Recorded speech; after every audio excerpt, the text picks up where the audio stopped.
Okay, good to go.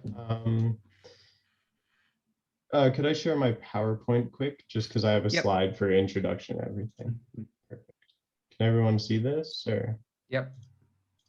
Everyone can see this? All right. Okay. So I'm doing a talk on just an intro to developmental biology for everyone who doesn't know. I'll start with a bit about me. I'm a fourth-year undergraduate student in the honors CMMB program, so Cellular Molecular Microbial Biology at the University of Calgary. And currently as a summer job, I'm working at the Alberta Children's Hospital Research Institute under my PI, Dr. Sarah Childs. And in the lab, I am currently working on studying vascular development in zebrafish. So is everyone able to see my cursor here?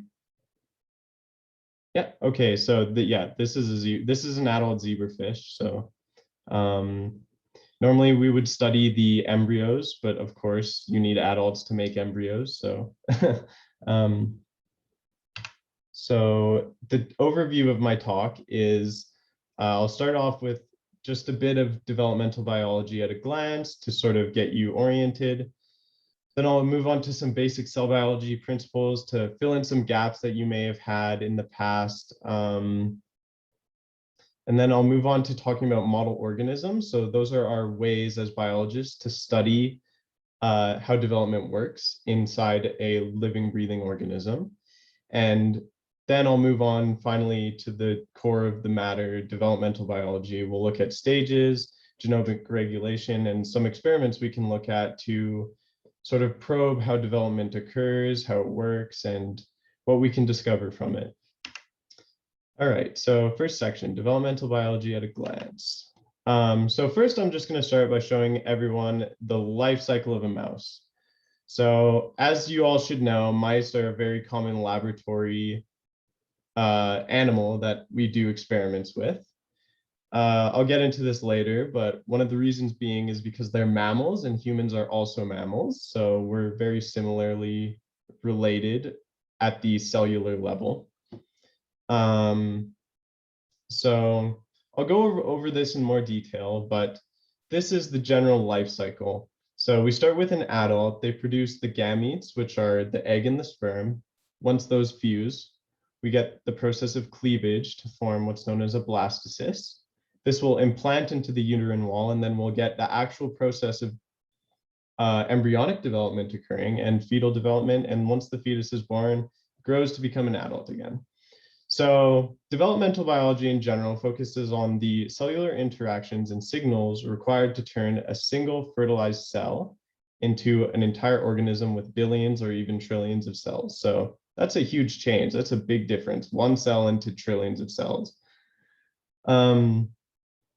So that's why it's such a detailed field that has a lot to discover still, because it's so complex. Development obviously occurs through all life stages. So even after you're born, when you're a child, you grow into an adult. But many developmental biologists tend to study embryonic development. And that's just because of the very unique cellular interactions that occur during embryonic development that result in the formation of organs, organ systems, different tissues. And in the end, we can really look at those and understand how our bodies form and how our bodies are made at the genetic and cellular level. All right.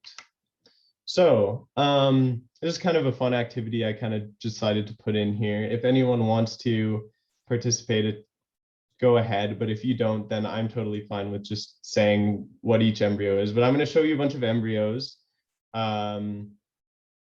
And I just want someone to guess what they are. So it's kind of just an icebreaker to show what these embryos look like, how they develop. And by the way, sorry if you're not comfortable with images of embryos, there's going to be quite a bit. These embryos usually, none of them will be human, of course. We don't do experiments on humans. They will all be animal models that people are certified to work with. So don't worry about seeing anything like that. These will all be animals. But to start with, can anyone guess what this embryo is? Just type it in the chat or yell it out. This looks What like a animal is lizard. this? This It looks does like look like a lizard, but they are all very similar looking when they begin. So Yeah. yes, Khalid, you wanted to Khalid say? says mouse. Yeah, he said in the chat. Everyone's saying mouse. And yes, this is a mouse embryo, 11 and a half days after fertilization. So in less than 2 weeks, you go from a single cell to this, which is quite amazing. I mean, this is under a microscope, but you can't even make out the cells because they're too small still. So this is, I'd say, millions of cells right here, from a single cell to millions in less than 2 weeks. And this is a mouse just 6 days later. That is crazy. Less than a week later, and you go from this to this. So this looks like a lizard. This looks like a mouse. So it's quite crazy the difference that it makes, just a bit of time. And that is why developmental biology is so interesting. Like, how does the embryo organize itself? How can this occur autonomously without any external signals? So this is the next one. This one's a little more obvious, I think. Does anyone know what this is? Is it a bat? Is it a bat? Yeah, this is a bat.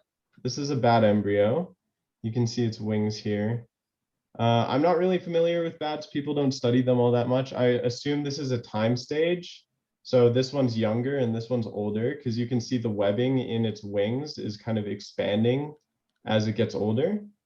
Its tail is also growing longer. Its toes are getting more defined. And I'm not sure what these are, but they look like they're getting larger on the head here. But yeah, that's a bat. Can anyone guess this one? It's a chicken. Chicken. Any other guesses? No, chicken doesn't have Yeah. tails. It has a tail, kind of. Mhm. Is it a lizard? Yeah, this is a turtle. This is a turtle.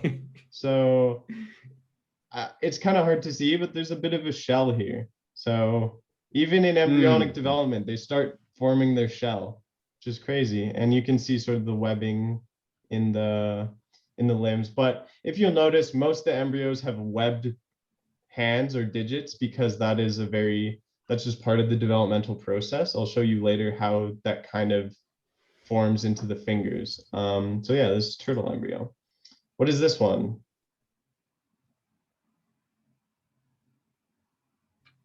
A cat? Is it? Yeah, this is a cat embryo. Good guess. Yeah, this one's kind of hard to tell. It looks a little bit similar to the God, you very guys are first one. instinctive biologists. I can make one right. This one is pretty hard. Yeah, as you can see here, what I said before, you do see, this is the hind limb here. You can see some webbing in between the digits, but of course that gets removed in an adult cat. So they all do look very similar. They grow in this sort of curved shape. And of course, this would be embedded in the uterine wall while it's developing. So this has just been removed from that. Usually, I think these cat embryos at the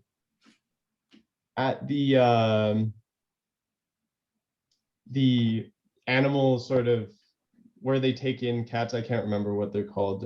When they take in strays, sometimes the cats are pregnant, and they'll sometimes when the cats are euthanized, they'll actually be pregnant, so they can get the embryos that way. I'm pretty sure no one actually studies with cats. No one actually breeds cats for the purpose of studying them. But so this embryo probably would be an aborted embryo from one of those animal places.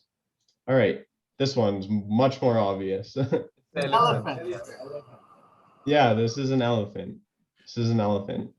I'm pretty sure this is the only image online of an elephant embryo. I've seen it one time and it was the same image. So I don't think people study elephants very much, because it's pretty difficult to keep the adults in a healthy, you need a zoo to study elephants. So that is an elephant. What about this one? Snake. Yeah, this is a snake. And snakes develop kind of in a coiled shape.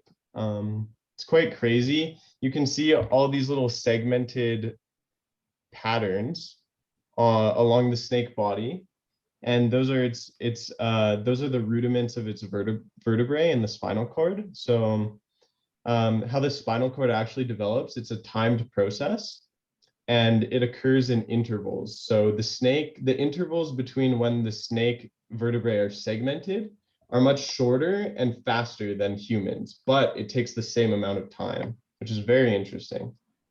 So yeah, that's a snake. I'm pretty sure that's the last one. Yes, it is. Okay, and these are some images I took last week, actually, of zebrafish embryos. So this is after I've fixed them in paraformaldehyde. So they are a little busted up in the tail and the yolk here, but this is the head, and this is the spine and the tail. And these are actually what we call WISH, or whole mount in situ hybridization, which is a certain type of experiment that I'll get into later. But essentially what it shows is where a gene is turned on in the fish. So normally these would be transparent, but you can see a dark staining, and that's where a gene is turned on in the fish. So it actually visualizes where a gene is active, which is really important, because when you know where a gene is active, you can know maybe how the gene works or how the gene functions. For example, a gene in the tail would never be involved in brain development, but a gene that you see in the brain, you could see where it's expressed, and you're like, okay, maybe it's involved in forming the brain. So yeah, we see this gene is in the head and along the vasculature of the tail. So this gene is actually a flow sensing gene. It's called KLF2A, and it gets turned on when blood flow in the blood vessel is high. So wherever you see sort of, well, it also is turned on in the development of some organs. So these are the viscera. These are some of the organs of the embryo developing. Same with here. But this faint right here, this faint staining, is actually the dorsal aorta. And that's where the gene is turned on in the fish. So I'd say right here as well, or dorsal aorta / cardinal vein is where it would be. So yeah, so this is actually a gene that senses blood flow. And as you can see, this is 2 days old, 3 days old, and 4 days old. So we're going from youngest to oldest at the bottom here. All right. So studying embryonic development is important because it allows us to understand the mechanisms responsible for complex biological processes such as cell movements, signaling and differentiation, tissue and organ formation, also known as organogenesis, as well as spatial and temporal genomic regulation of development. So like I showed you on the last slide, these genes get turned on and off in space and time within the embryo. And that actually, like I said on the first slide, that controls turning a single cell into a billion cells in the right way so that you get an animal in the end. So yeah, genes are turned on in location and time to sort of control development. This is a very interesting developmental process that I decided to include in here. So this is electron microscopy cross sections of a chicken embryo undergoing something called neurulation. And neurulation is the formation of a structure that is along sort of the back where the spine would be, called the neural tube. So the neural tube is, you can see it here. This is the neural tube after it's finished forming, but the neural tube is what develops into the spinal cord and the brain. Under here, we see what's called the notochord, and that structure controls development of the surrounding regions, including the neural tube. And then along the sides here are somatic mesoderm, so the somites, which eventually form the vertebrae. So these somites will actually fuse around the neural tube to form the vertebrae in development. But to get that neural tube, we have this sort of process occurring where we get a flat surface and it bends in the middle due to these cells constricting at their apical sides. So we see cells kind of shorten to make from columnar shape to become triangular. And that creates sort of this curve along the back of the embryo. So right here, we see this is a medial hinge point, and these two folds come up together to converge at the top. And once they connect, they pinch off to form a tube, and that will form the spinal cord and the brain. When they pinch off, they form this other cell population called the neural crest, which is also very important. The neural crest is responsible for things like bone formation. It also forms a part of the heart. It's also important for pigmentation of the body. So when it pinches off, this cell population is formed, and that will actually provide your entire body with pigmentation. Albinism is associated with defects in migration of neural crest cells. So these cells right here, I guess, when it pinches off, they would be above here. These will migrate around the body to sort of provide melanocytes to the skin and pigment the body.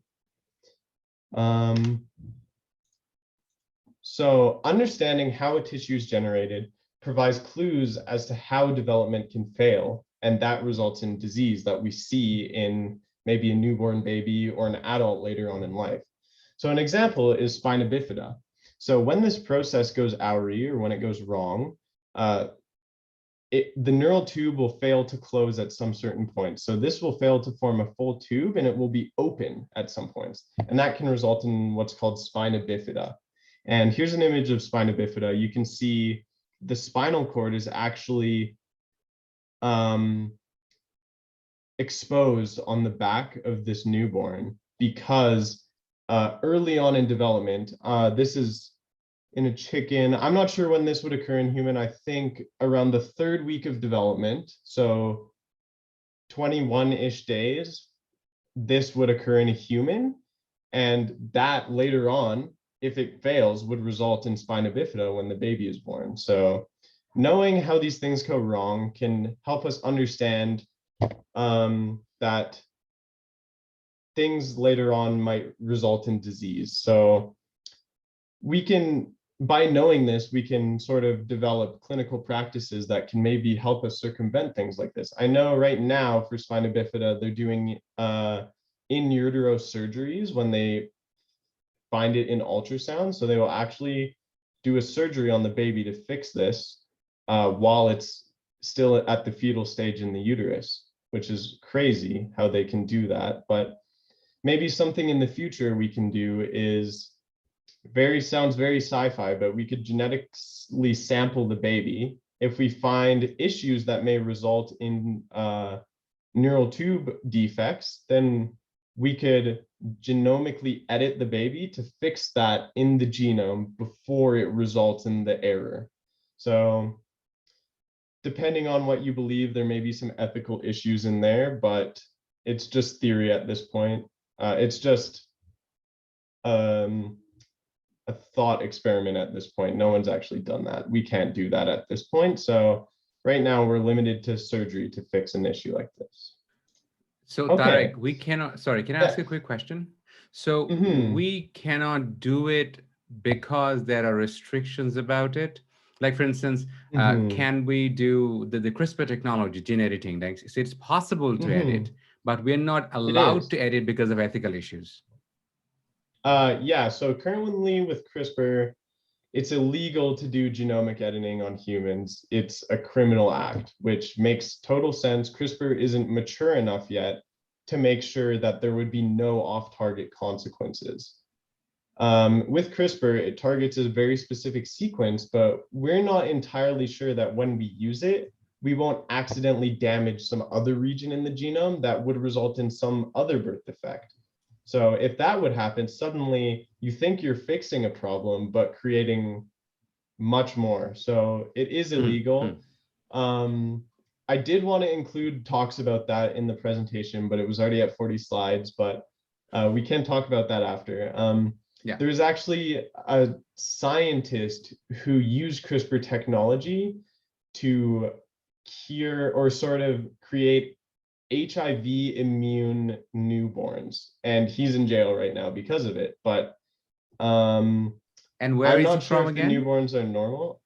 You know, I'm not sure. I think China. I think he's Chinese. Okay. Yeah, I'm almost positive that he's Chinese. I would have to check on that again. But yeah, he did use CRISPR gene editing on newborns. Sorry, on the embryos, which then developed into the newborns. And I'm pretty sure the babies are completely normal at this point, but of course it's illegal to do something that we have no idea what the consequences are. So he's in jail for it, which makes sense. You shouldn't be doing something like that, especially with science. We want to keep it pure, and we want to make sure we know what we're doing with our techniques. You have a question, Khalid? Yes. CRISPR. I didn't understand what is CRISPR. Oh, sorry. So CRISPR. So CRISPR so let me go back to the beginning. CRISPR is actually a bacterial immune system that bacteria use to fight viral infection. Scientists have taken it out of the bacteria and used it as a genetic engineering method. So the genome is made up of sequence. We have letters in our genome. There's 4 letters that the genome is. I think it's a 6 billion long sort of string of these letters. With CRISPR, we can choose a sequence and replace it or repair it.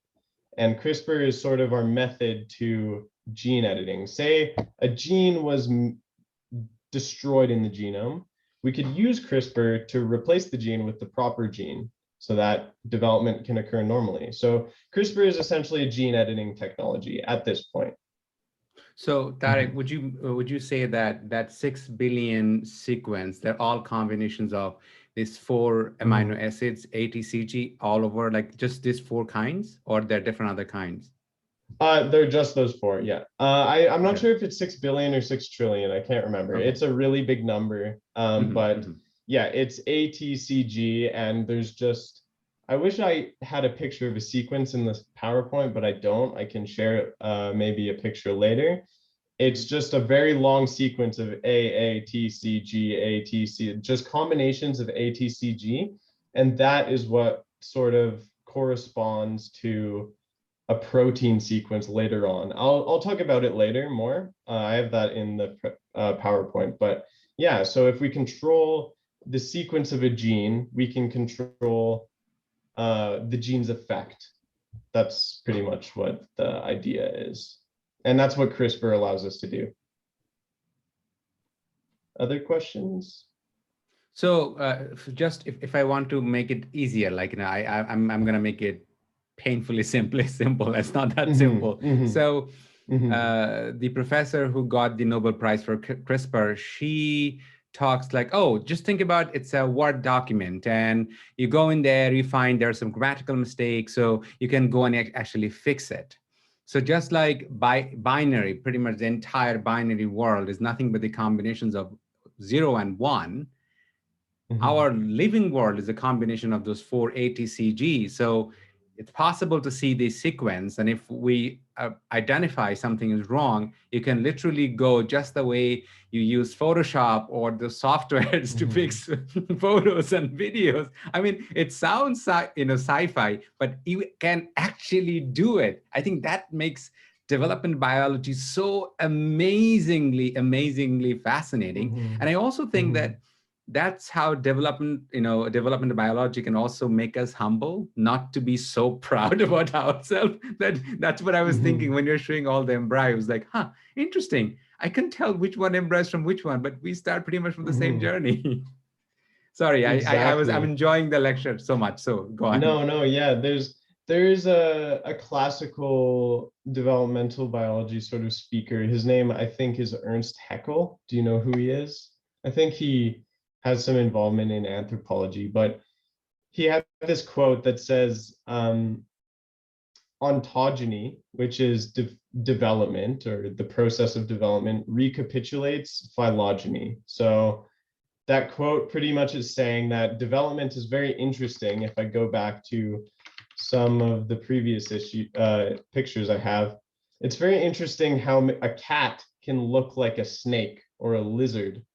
And what that thinker was saying is that as an embryo develops, it sort of goes through the stages of evolution in the past. I'll show you some pictures of human embryos. Well, they're schematics, they're not actual human embryos, but yeah, it's quite fascinating how we can go from that form to a full organism, an animal with trillions of cells.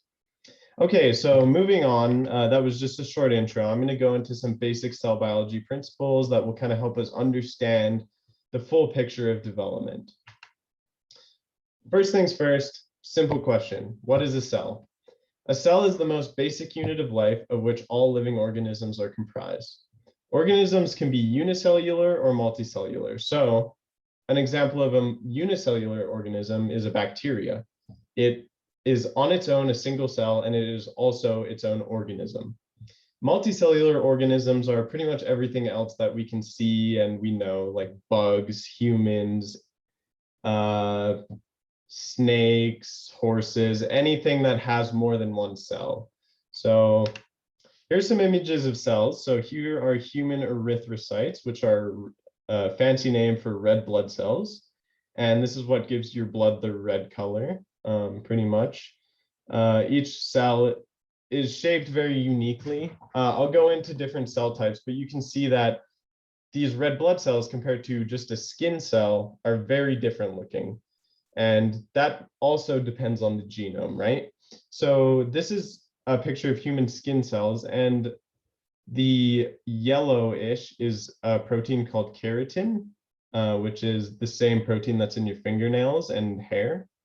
And I'm pretty sure the bright blue is actually the staining of the nucleus. So I think this one is, I didn't actually read it in the article they published this, but I think this one's undergoing a cell division. That's why you see sort of the separating nuclei. And this is just a nucleus. But yeah, okay, and here are some examples of organisms. So E. coli, this is real images of bacteria under a microscope. These are single-celled bacteria, E. coli are. Whereas humans have around 700 trillion cells. So you can be an individual living organism with one cell or 700 trillion cells, which is quite crazy. Okay, so on to general cell anatomy. So the very first thing about a cell is the cell membrane. It's the most basic thing that keeps the cell together. And it provides a barrier to allow for a controlled internal environment.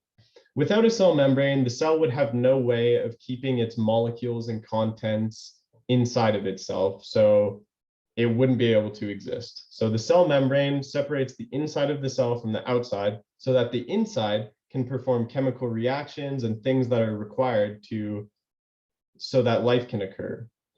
The first of the organelles, I think I'm going inside out on this slide, is the nucleus. And the nucleus is super important. If you're going to remember one of them, remember the nucleus. It houses the genetic material in the form of DNA. So when I say genetic material, I mean what we were discussing earlier, the ATCG, the sequence that encodes the instructions to life. The endoplasmic reticulum, oh, sorry, on the diagram, this is the nucleus right here. Endoplasmic reticulum is the next thing out, and it is the site of protein synthesis, lipid synthesis. So it builds proteins as well as fats, and it also stores calcium, which is important in signaling, as well as I know calcium is important in muscles as well to allow for muscle contraction. The next one is the Golgi apparatus, which sort of is the next organelle down the line from the endoplasmic reticulum. It is the site of protein modification and packaging. So the proteins are encoded in the nucleus. They're made in the endoplasmic reticulum, and then they're packaged in the Golgi to be shipped out of the cell, or to be moved to the membrane, or to be sent inside the cell to remain. Mitochondria, I think a lot of us are familiar. It's the site of energy generation. And cytoplasm is essentially the fluid that fills the cell. It's the dense liquid containing molecules required for metabolism and cellular processes. Okay, so cells are not just one type.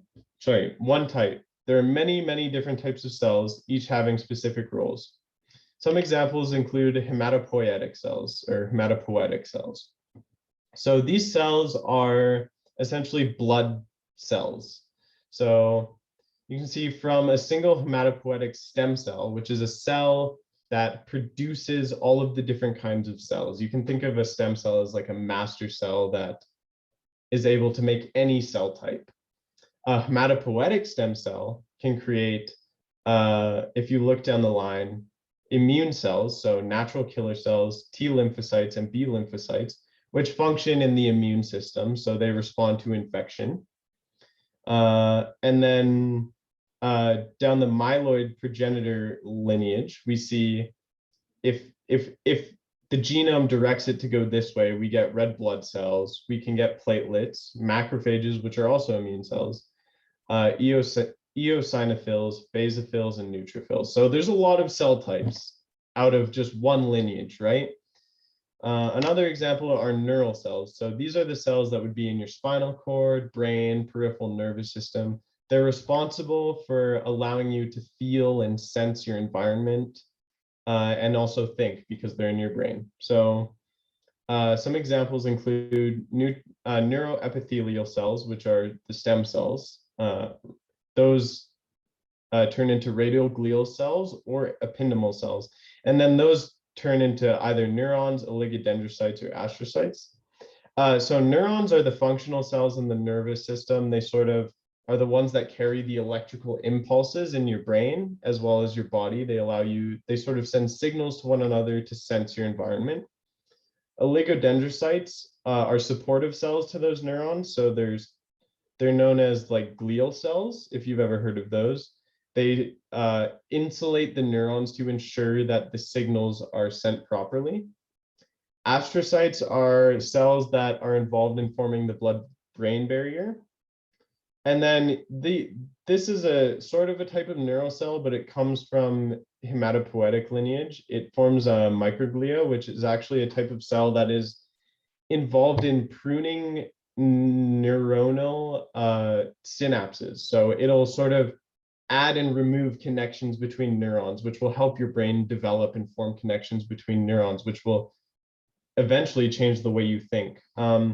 Microglia also have been associated with Alzheimer's and dementia, because overactive microglia can prune your neural connections too much, and that can result in later on in life Alzheimer's and dementia, which is quite crazy. Some other cell types are epidermal or skin cells. Muscle cells, there's three types: skeletal muscle, which is connected to your bones, so like your bicep, your quadriceps.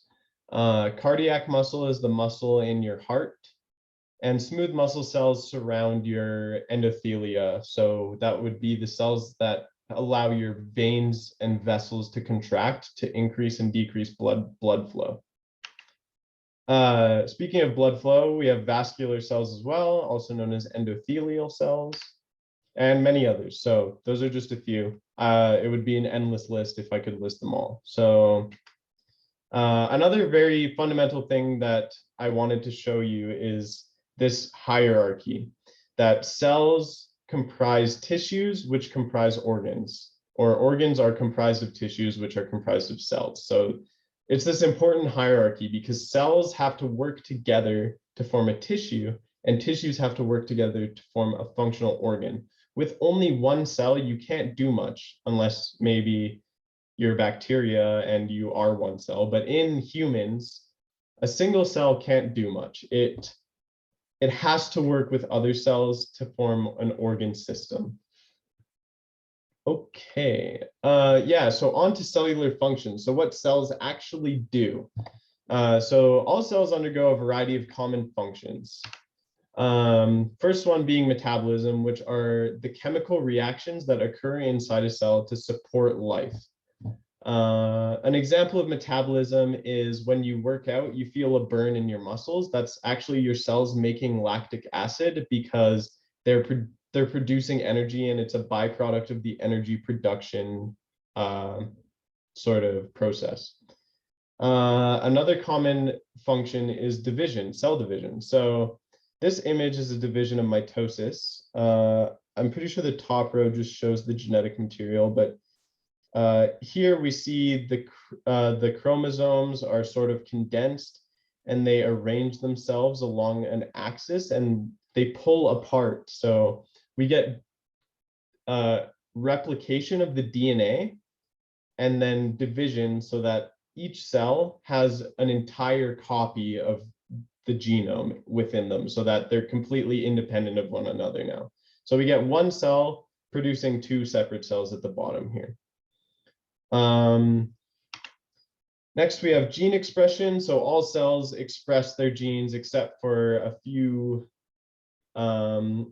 types of cells lose their genome. Actually, I think red blood cells actually don't have a nucleus when they're mature, but that's very specific. Almost all cells express their genes, and through gene expression, they produce proteins. I'll explain that more later. And then another thing all cells do is apoptosis, which is programmed cell death. So cells will kill themselves in the case of maybe they're becoming too old, they become cancerous, so they have a program that makes them kill themselves before they form a tumor.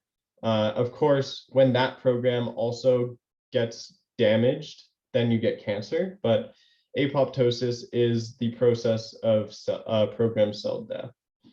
I just want to draw attention to the cycle up top here. This is the cell cycle. So cells will often, once they divide through mitosis, they'll undergo a growth phase, which they undergo normal metabolism. They sort of prepare for replicating their DNA. Then they go through S phase, which is they replicate their DNA. And then they go through another growth phase where they continue their metabolism. They work to produce the proteins that they need to perform their function. So if this was a neuron, it would maybe be sending electrical signals. That would be during the growth phase. And then we see a mitotic phase where the cells have a doubled amount of DNA. So they're able to go through this mitosis, which will allow them to split apart and produce two new daughter cells. So that's the cell cycle that kind of encompasses all of these functions as well. Another term that I want to emphasize is gene expression. So I'm going to probably use that term a lot.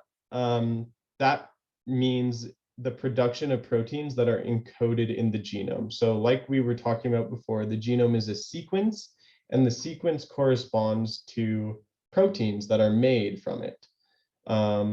I could give a whole lecture on how that happens, but that would be too long. So just trust me that gene expression means we're making proteins that are encoded in the genome, and those proteins themselves have a function that they perform.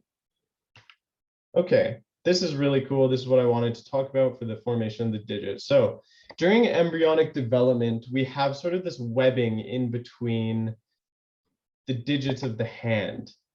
But as humans, as adults, of course, if you just look at your hand, there's no webbing between them. So how do we get rid of this tissue between the digits? The cells between the digits actually undergo apoptosis, which is that programmed cell death. So as you can see here, we're starting with this interdigital tissue. So the tissue between the digits. And these glowing cells here are cells that are undergoing that cell death program. So it extends all the way down into here, and they'll just die off on their own so that they can separate the digits into unique structures, which is very, very cool. I really thought this was interesting when I first saw it. So I have a question. You guys Sorry. think the same. Yeah, go ahead. Digits. What do you mean by digits? Like the... Yeah, so I just mean the fingers or the toes. So it can be anything, like anything that's kind of like structured bones in the future? Yeah, so I'm specifically talking about like the fingers on your hands and the toes on your feet. This is like specific. This is a mouse. So this is a mouse's front paw or hind paw. This occurs before bone forms, so you don't have to worry about the bone and everything. It's just really soft tissue here to begin with. It's just cells really, but the genetic program of the cells in between the digits will activate a programmed cell death, which will remove them so that you get distinct fingers. So at one point when you were an embryo, this happened. So it's With like everything is some, kind of like, sorry, no, everything is go kind on, of, Rista. sorry, everything is kind of like coded. I don't know. I know I did some coding like in computer science. So everything has like a timeline, and according to the coding of it, it kind of like does what it's supposed to do. That's kind of what you're saying. Exactly. Yeah, exactly. So this would always happen at a specific time point at this stage. So the genome of the cells in between the digits would tell the cells, okay, it's time to start this programmed cell death, so that in combination, at the end of this sort of process, we get distinct fingers forming once these cells in between the fingers die off. So it's sort of counterintuitive. Instead of you thinking, oh, fingers grow out from the palm, it's actually you have an entire webbed hand, and the cells in between will die off to form these distinct fingers. And So I had if I want another to say question. sorry, go on, Rista. I just wanted to ask about genome. What does like, is it a process? Is it a cell? Is it a, Oh, what is so when I genome? say genome, I mean the DNA. Right here, this slide. So the DNA is this double helical strand.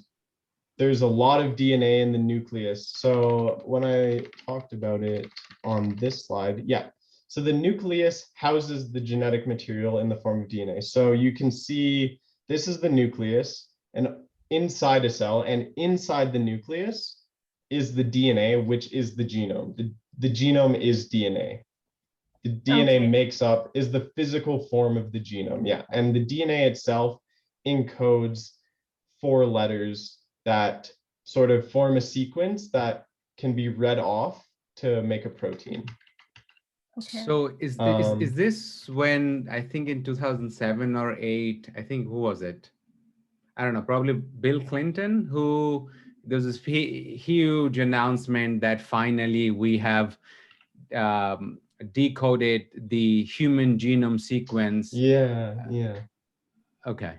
Yeah, so yeah, that's exactly when I'm talking about the genome. There's this whole project to sequence. When we say we want to sequence something, that means we want to find out the order in which the letters occur. So yeah, in 2008, it was probably, I think it was like $1 billion program where they sequenced the human genome completely. I wish I could pull something up to show you, but there's online databases which just completely show the entire human genome sequence, and that is contained in the nucleus of the cell. So an important thing. Let me ask you a very naive question, Tarek. I mean, I'm sorry if it is a very stupid question. So let's say, no worries, yeah.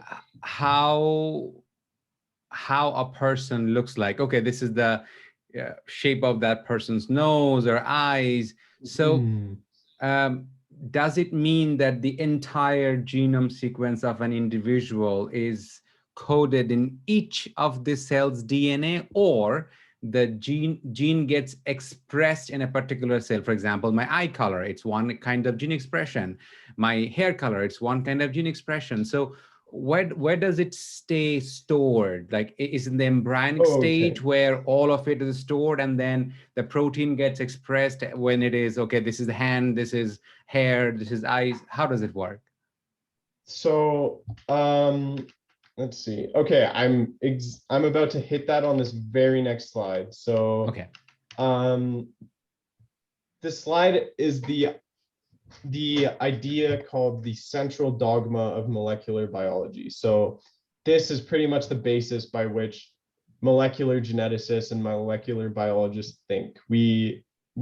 This process is just always in our head, and we're always thinking about this process when we do experiments, when we do research.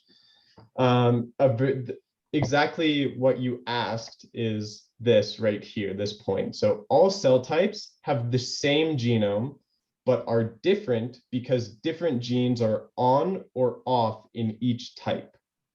So let's think about, like you said, let's think about maybe a brain cell versus a cell on your skin. They both have the same genome, but they control which genes are on or off in order to make sure each cell has their unique identity. So I go on, I think right after this slide, I'm going to an example of what I mean by that. Okay. And then maybe if you are still wondering, I can explain it. But okay. Yeah, so this is the central dogma of molecular biology. This is a really, really big idea that occurs in molecular biology. So DNA is in the nucleus.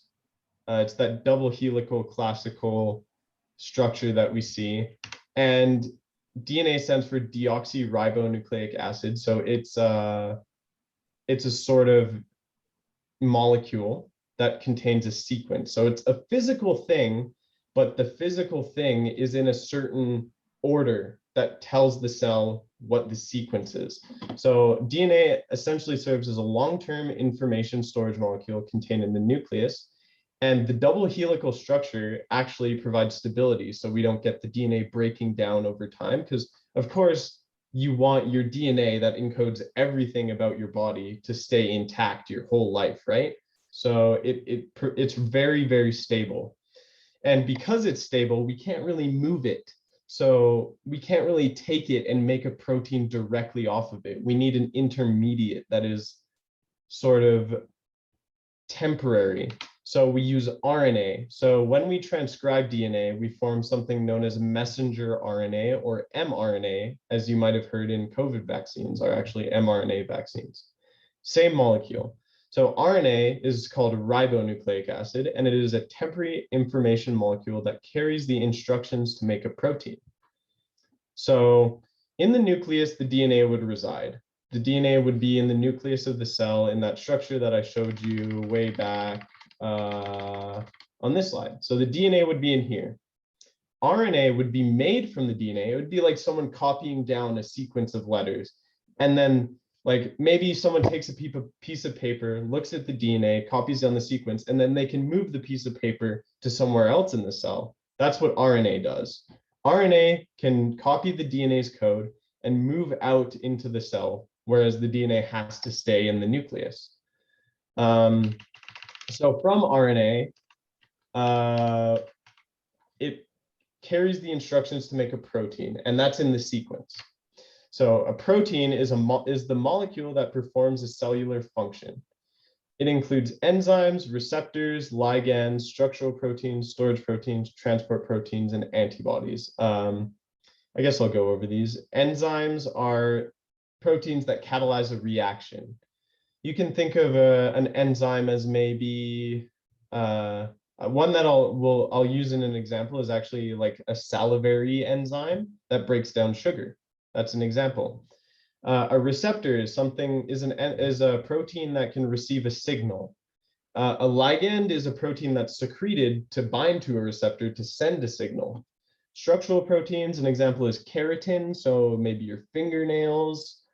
Storage proteins are proteins that will function to store different molecules. Transport proteins are proteins that maybe bind a different protein, or they'll bind other molecules and move them around the body in the bloodstream or in a cell. And then antibodies are immune proteins. Okay, so yeah, so this is just a diagram overviewing this process. We have the DNA in the nucleus. Sorry. Oh yeah, go ahead. For RNA, you said it's kind of like a photocopy of like a DNA. So is RNA like a human-made thing, or is it actually another cell within the human body that kind of just copies the DNA? Okay, yeah. So RNA, that was an analogy. So RNA is a molecule, so it's a chemical made by the cell as well. It's naturally just made inside the cell. Yeah, if that makes sense.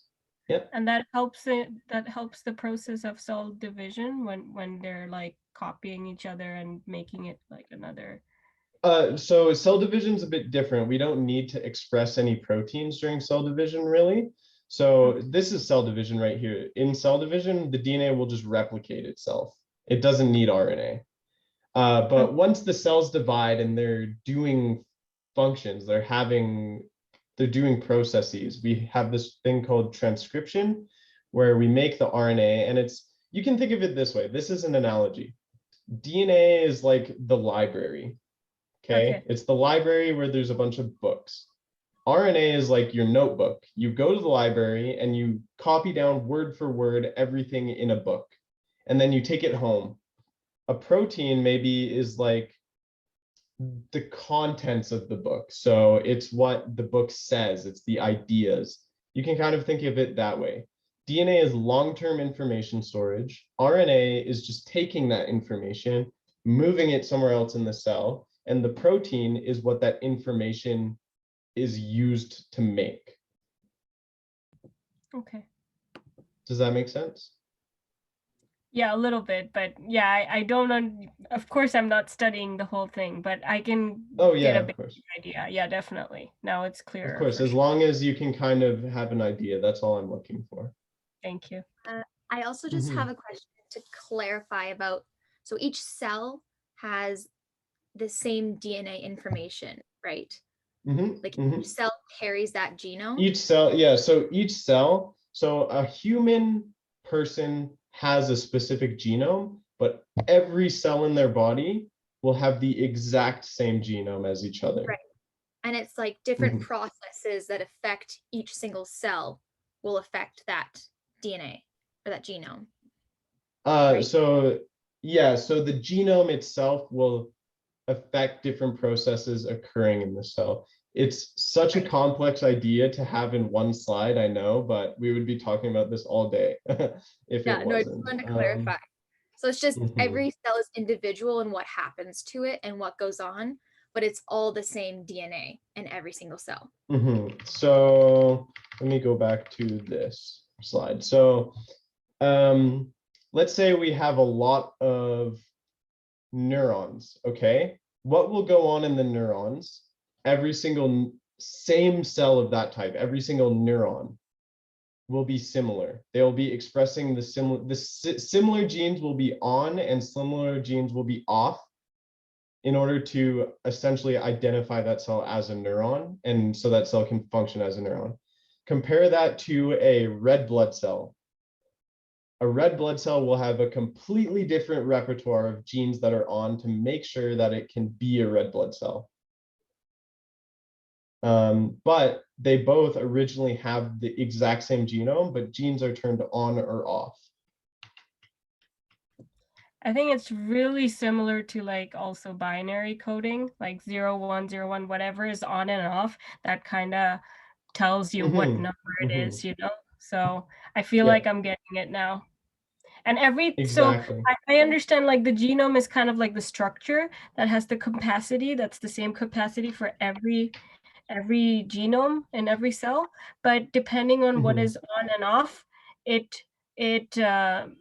decides the effectiveness or the functionality of the what it is. Like, is it a neuron? Is it a, I don't know, is it a something like red blood cell or whatever? So yeah, I think I understand. Exactly, yeah.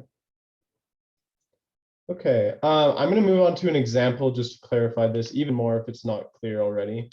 So all cell types have the same genome, but are different because different genes are on or off in each type. So an example is, say we have these cells. So each of these is a cell, and this is going to be in the salivary gland. So this would be like in your mouth, where the cells produce the saliva. In the salivary glands, you would have this gene called AMY1, which is salivary amylase, which I mentioned before, is that enzyme that will break down sugar in your mouth. So that gene is expressed and it's secreted into the mouth. So you get this protein, produces salivary amylase in the mouth. Compare that to a neural cell in the brain. Do you think a neural cell in the brain would need to make something that functions in the mouth? It doesn't. So in the brain, the neural cell would have a specific function, right? It wouldn't need to make the same protein that the cells in the salivary gland do. So the AMY1 gene is present It's still in the genome, but it's turned off, it's silenced. The neuron says, no, I'm not gonna make salivary amylase because that would be a waste of energy. It would have no function in the brain. So no salivary amylase is produced. Hopefully that sort of clears it up. Okay, sounds good. All right, so that's Can this I, sort of. sorry, Tarek, this is very interesting. I just want to ask one quick question. So that's how different genes are expressed. I mean, you know, on and off in different cells. But let's say Maddie and I, we both are humans, but we have different features. So why is that? Yeah. So both of you would have, this would happen in both of you. This wouldn't change any of your features. But during development, when the face forms, the structure of the face, that is dependent on the genome, because cells need to express proteins to interact with each other, to move, to fold, to signal to each other. So because your genomes are different, the amount of protein your cells make, the time when your cells make the proteins, the location your cells will be when they make the proteins will all be different. So that will sort of change the way you look, the color your eyes are. Really, the color your eyes are is more dependent on sort of variants of a gene that you have, or of genes that you have. But it's sort of just small variations here and there. When they add up together, it makes a very big difference. Okay, so which means that my gene pool is coming from my parents, which is different from Maddie's gene pool because they're different.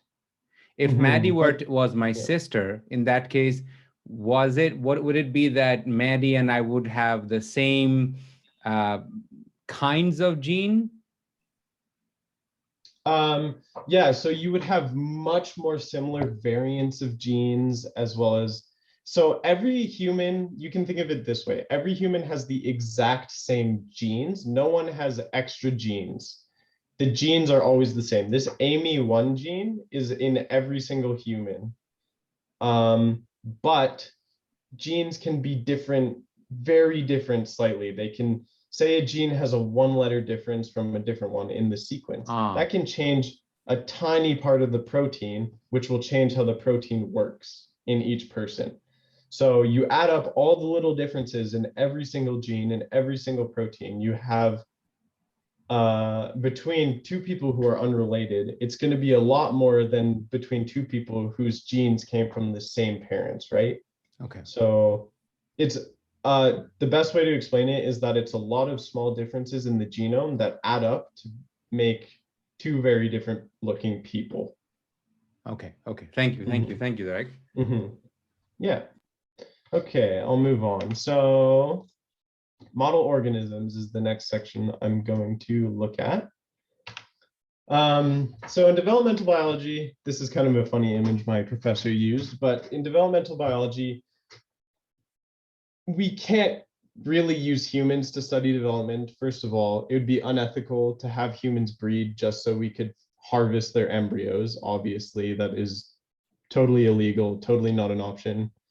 I would never want to do that, nor would any other scientist. We do not condone that behavior at all. So we use model organisms. So the reason they're called models is because they're similar to us. We can look at them and wonder, okay, I wonder if that also happens in humans, because if it does, then we can relate it between us. So here are some examples. This one is a nematode. It's called C. elegans. So I think I can't remember the first name, but the genus species is C, like the letter C, elegans. This is your classic fruit fly. Everyone's heard of the fruit fly that you use for studying. This is Drosophila melanogaster. That's the species name. This is a frog that has been used. Frogs, I'm pretty sure, were the first organism to be cloned, this species specifically, and it's called Xenopus laevis. This is the model organism that I study. It's called a zebrafish, or Danio rario. here's the chicken. I like his cartoon diagram. And then mice is the last one. So studying development in model organisms helps us understand how our own development occurs. And how do we know that the same things happen in these models than happen in us? What's the point of studying them if they don't even happen in us? Well, we're more similar than you think to these model organisms. If you look at this phylogenetic tree, the distance between these branches actually is relatedness evolutionarily. So of course, here's humans, Homo sapiens, and this mus musculus is actually mice. That's the species name for mice. And we're in the same neighborhood as them. They are the most similar model usually that you can get to study humans other than maybe monkeys or chimpanzees, which are not commonly used as model organisms, but have in the past. I'm pretty sure a group of scientists in China have successfully cloned macaque monkeys, which is pretty crazy. But yeah, so this is mice here. Xenopus, so this frog here, is pretty closely related to us. We're both vertebrates. So that means we both have a spinal cord and we both have vertebrae, which means we both have similar body plan. So making that body plan during development is a similar process. And that's why studying more similar organisms to us is important to understand ourselves, because at the cellular level, everything becomes much more similar than at the macroscopic level. Here's zebrafish. They're a bit further off from us than frogs because, of course, they're fish. They don't have limbs. They don't have legs. They do have a vertebrae and spinal cord, though. Drosophila, fruit flies, are even further off, so they're less related. They branched off during evolution longer ago. So, of course, a fly compared to yourself is less related than a frog compared to yourself because flies are invertebrates. So that means they don't have a spinal cord. They don't have as similar of a body plan. And then out of all of these, the nematode would be the least similar to us because they are microscopic nematodes that they're invertebrates, they're very small, but they are still animals. So, and they're easy to sort of use. That's why people use them as model organisms. They're easy to breed, they're easy to maintain. So there are some advantages as to using them, even though they're less related. So yeah, we study the ones that are closer related to us. We wouldn't study a plant to understand ourselves really, because plant development is very, very different from us. As you can see, they branched off a long, long time ago. I don't know how long this is. This is like 1 million years ago at this point, almost 1 million. So this is probably 1 million years ago we branched off from plants, whereas frogs is much less than that, and fish and flies. So we're all animals, and that's why we can use other animals to understand ourselves.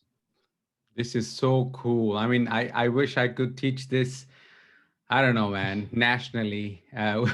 We would be a lot more humble, not so arrogant. Yeah, it is very cool. It's very, seeing it from an objective point of view to sort of, it's very humbling, you're right, to see like, wow, humans really aren't that special. We're very actually similar on the cellular level to frogs and mice and fish. So we can use them. And then wouldn't that be an amazing world, actually understanding that we are so close to the other species? In that case, I mean, imagine that how much of the fate or some kind of, I don't know, superiority complex we harbor in us, men over, women. I mean, this is one of the things that I bring this in our discussion again and again, that you think that science does not have a politics behind it. You think that knowledge does not have politics behind it. Nothing is without politics. Understand it. Exactly. What do you think, Maddie? Yeah, I totally agree. Everything has thought behind it and commotion and people talk, and yeah, everything is built on one another, right? We're more connected than we think, and that has an effect on things. So yeah, we can't I mean, if this is how far we are away from plants, we are not very far away. I mean, I think that when you see it right in front of you, right? Yeah, no, definitely. It's fascinating for sure. Yeah, thank you. Thank you so much. Interconnectedness. Yes, interconnectedness. Yeah, and well, humans are cultural beings, whereas other animals aren't really. So unless you consider chimpanzees using sticks and tools as culture, humans are really the only confirmed cultural beings without argument. So I think the fact that we have culture and we talk, and there's always that aspect of culture in everything, even science, right? And especially because there's that culture, that also sort of helps the superiority complex kind of pervade, because we are cultural and we think we're better because we have culture. Whereas other organisms are left to adapt through evolution, whereas we can adapt through culture, which is maybe what makes it seem so much further of a gap to frogs than this, which is less than 1,000,000 years difference. So maybe this isn't 1,000,000 years. I'm not sure how long this is. I think that might be 1 billion, so maybe 700 million. That would make more sense. I think 1,000,000 is too short. 0.7 of 1 billion. Okay, yeah. So yeah, it's still a very short time on the time scale of Earth, though, right? So Earth is what, 400 billion years old. So really, the difference is not that big. We're very similar to even just flies. Okay, so next is in vivo versus in vitro methods. So let me just define these. In vivo is Latin for in a living thing. So when I say an in vivo method, it means studying science using a living, breathing model organism, or an organism.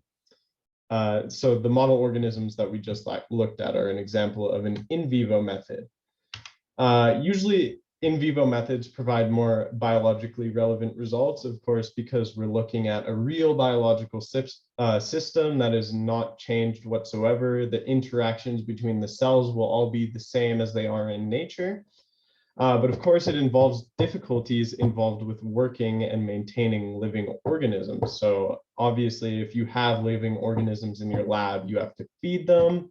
You have to make sure they're not in distress, because if they're stressed out, if they're hurt, if they're injured, if you're not treating them well, you're also going to mess with your results of your experiment, because a stressed animal is different from a healthy animal.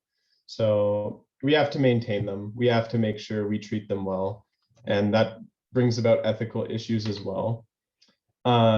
Using living organisms, again, the only issue is it often introduces more experimental variability into the experiment you're using. So a living, breathing organism is more accurate biologically because it's in nature. It's how it was supposed to be, but it's also a lot more complex. So there's a lot of things you may miss. There's a lot of interactions you may not consider, and that can affect your experiment. That can add a variability. So that's in contrast to in vitro methods. So in vitro is Latin for in glass. Why? Because it involves studying biology outside of a living organism, or ex vivo is another word for it, in a test tube or petri dish. So in glass, because we use glass petri dishes, glass test tubes. So it's less biologically relevant because we don't have the complexity of the organism. It's not in nature. We're studying cells in a culture, right? We're studying cells in a dish, or studying organs in a dish, or whatever, right? So but the advantage is that it's usually less costly, higher throughput. So that means you can look at a lot more samples a lot easier and much quicker than you could with a living organism. And you can replace the use of animals for ethical reasons. That's another advantage. If you can use in vitro to prevent, to sort of circumvent the use of animals for laboratory studies, you can replace them for ethical reasons, which is another advantage to it. And then you can also better control for variability, because of course you're controlling everything that goes in or out of the test tube. So you can make sure that it's in a sterile environment, you control the interactions, you control everything. So that's another good thing. But again, it's less biologically relevant. So although you can control for variability, the results may not be relevant. So that's the one issue to in vitro. Here's a very interesting example of an in vitro model. So we call these organoids, which are miniature organs that are induced to develop autonomously from stem cells in a petri dish.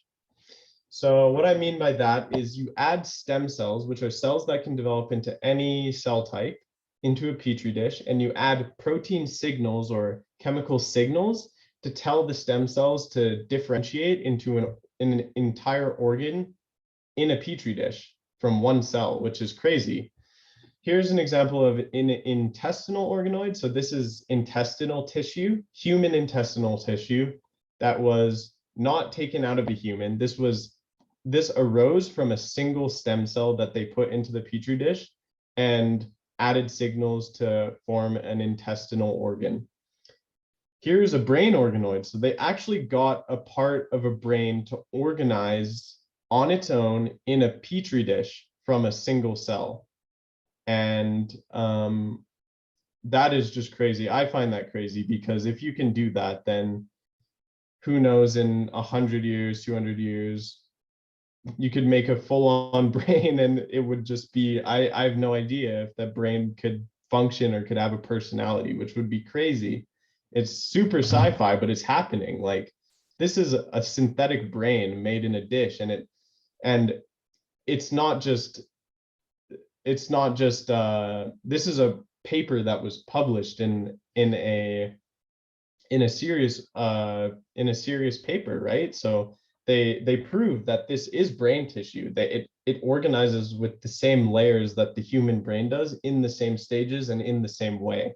And it also expresses the same markers that a human brain does. So yeah, they get a brain to develop in a petri dish. Here is a hair follicle. Multiple hair follicles. So the hairs, this is the follicle, and the hairs would be extending inwards like this. So it's almost like it's a sort of a ball, and the hairs extend into here from the outside. So yeah, this is where the hair would grow out of, into here. And sort of the objective of this paper was to find a way to produce hair without transplanting it off of someone, so that maybe in the future, if you get this to a level where you can produce enough hair follicles, you could treat burn victims. You could burn victims who have lost their hair, or people who have skin conditions. You can replace their hair with real hair. They transplanted it onto a mouse, and it integrated and became vascularized with the mouse's vasculature. So it actually grows on a living organism when you transplant it onto it. So this was a really cool Tarek, what's vascularized, please? So the mouse's vasculature grew into it and supported it, if that makes sense. So okay. So the blood vessels supplied it with the nutrients and oxygen. Yeah. And this is, remember, all of these came from a single stem cell and grew in a petri dish outside of an organism. This didn't come from an animal. These came from a single cell. So it's quite crazy how you can use this in vitro model to create organs in a petri dish. This is actually a really good thing ethically too, because now we can study human organs without having to harvest human embryos or human people, right? We can study the organs and how human organs work rather than studying mouse organs and just assuming it's the same in humans. We can study real human organs without hurting anyone, without taking embryos, without removing anything. So it's a very, very good model that's pretty new. This one is from 2015. And I'm pretty sure this was actually the very first organoid that they ever got to develop. So 2015 is when these things became real. And this is a paper from 2021, 2018. So it's very recent innovation. Okay. And Tarek, could you tell us that where do we get the stem cells from? I mean, I know but could you tell us a bit about it? Yeah, so the stem cells themselves would have to, this is a whole other conversation, but they've actually found a way where you can take any cell, you can take a skin cell and make it, let me just go back to the slide. This slide. So this is a stem cell, and notice a stem cell can make all of these cell types, but these cell types cannot go back to make a stem cell. So one cell type is stuck being itself. It can't change into any other cell, but a stem cell can make all the other cell types. Well, these researchers found a way to reverse this. They got cells to go back to a stem cell. So to get human stem cells to use to make organoids, you take any kind of cell that you want. I think skin cells are the easiest because they're easy to sample. You take a skin cell, you add these protein factors to it, and it will reverse lineage to go to the stem cell, and then you have stem cells to do the organoid experiment with, which is crazy, right? So that's how you would get the stem cells. Otherwise, I think the only other way to get a stem cell would be actually to take it from a human embryo. So maybe a researcher would have gotten permission to sample stem cells from an aborted human embryo that was spontaneously naturally aborted. Never in the past has anyone gotten approved to harvest human embryos, so that wouldn't have ever occurred. But now we have a way to not only get human stem cells just from sampling someone's skin. You can take it from your forearm and reverse it to become a stem cell. You can now make any organ from that cell that is possible at this point. So it's quite crazy how advanced these studies have become. So going on kind of from talking about humans in research, animals in research, there are ethical issues involved in developmental biology. So using animals for research brings up a lot of ethical questions. First of all, I kind of want to talk about the legislature that controls ethics in Canada. I don't know too much about other countries, but I had to go through this for my research. I had to get approved by the ethics board. But research involving animals in Canada is regulated by the Canadian Council on Animal Care, or the CCAC, as the primary oversight group. So they control guidelines on general care, facility design, wildlife use. If you're studying maybe ecology, animals for ecology, you would have to look at wildlife use. Farm animal use, for people who are veterinarians, you need to get approved to use farm animals for research. Antibody production, as well as euthanasia, GMO use, and much more. So that's just a few of them. So the CCAC requires regular facility inspections to ensure that ethical standards are being met at each facility. So if you get approved by CCAC and then you go on and start doing something that you're not approved for, they'll find out because there's regular facility inspections occurring.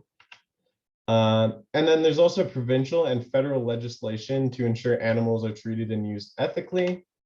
Alberta has one of the strongest legislations due to the Animal Protection Act. And then federal legislation involves the Criminal Code and Health of Animals Act to protect animals from abuse, neglect, and disease.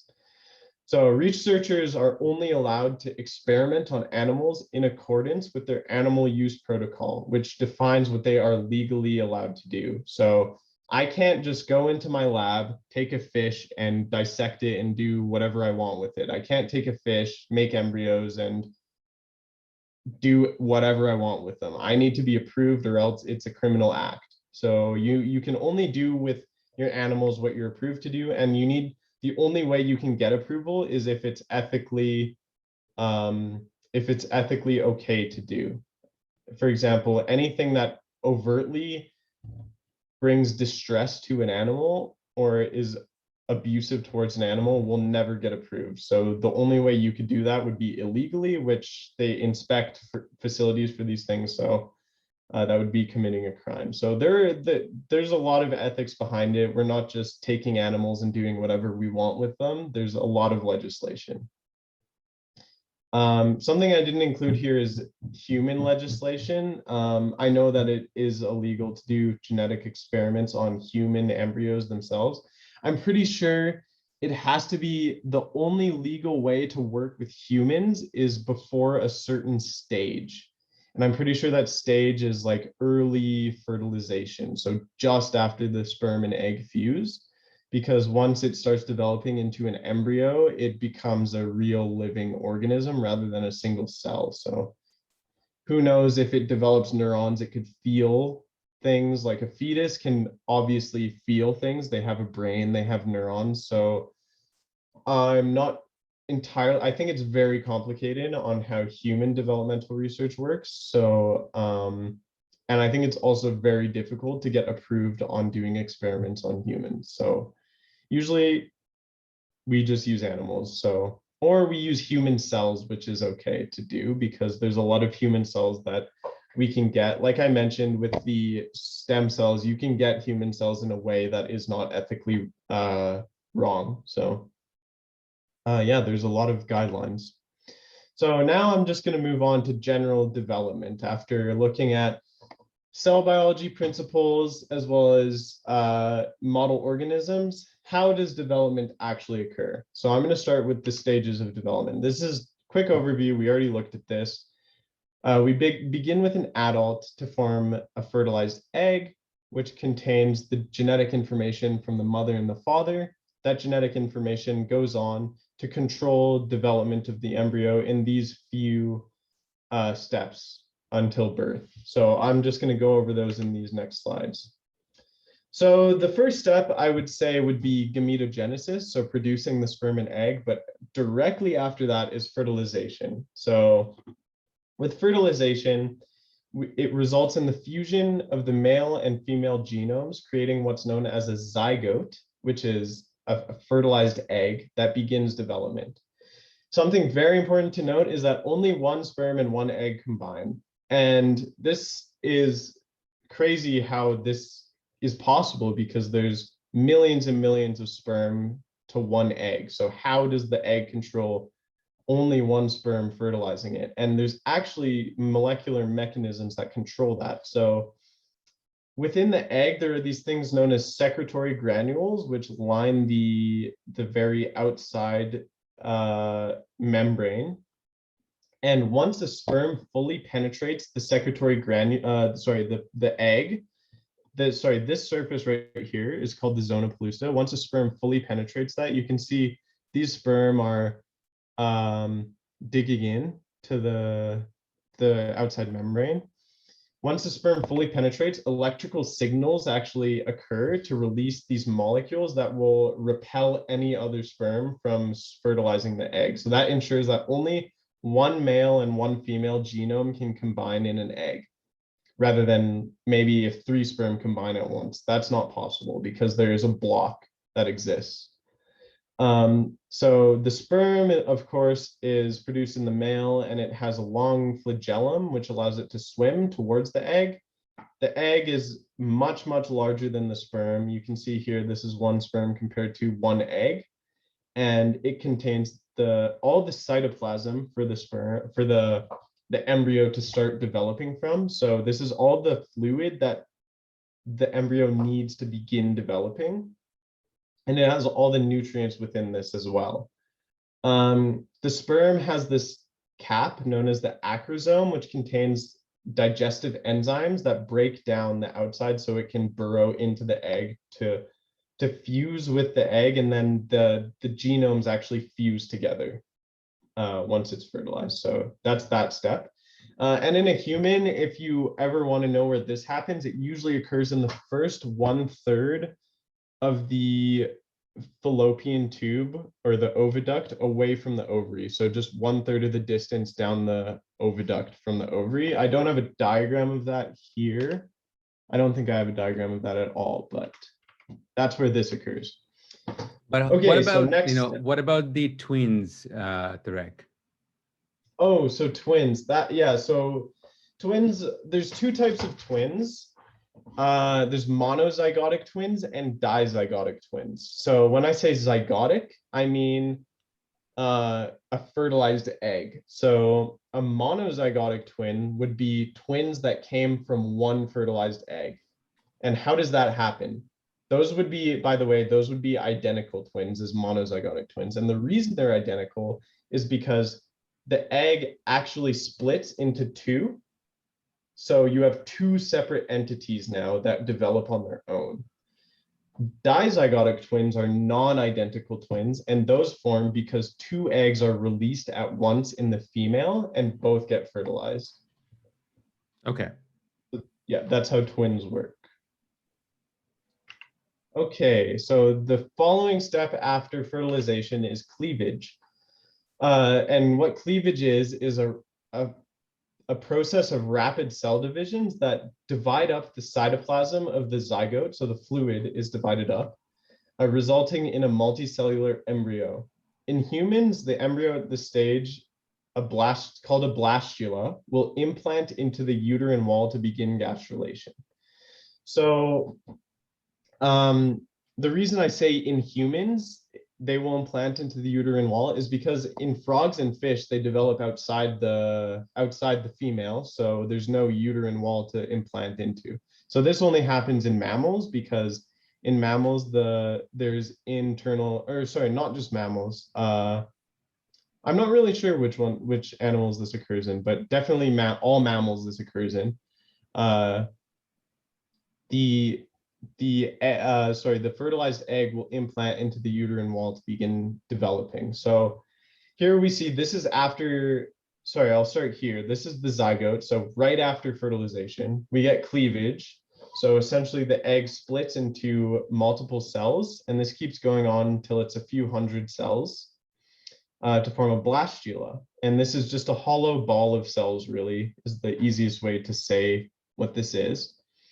And around day 5 in humans, so this occurs around 24 hours. So this is happening as the egg migrates down the fallopian tube to the uterus. So by day 5, we have a full blastocyst here. And that begins to implant into the side of the uterus. Now, something very interesting to know is that mammals actually do hatch from an egg, but it's during this stage. So on this slide, you see there's this sort of shell the egg is contained in that's called the zona pellucida. And it's a very hard shell that is smooth. It doesn't interact with the walls of the uterus or the fallopian tube at all. It just moves along it in a very smooth fashion. But the blastula contained inside, so on this image, this mass is very sticky. It will stick to whatever it touches.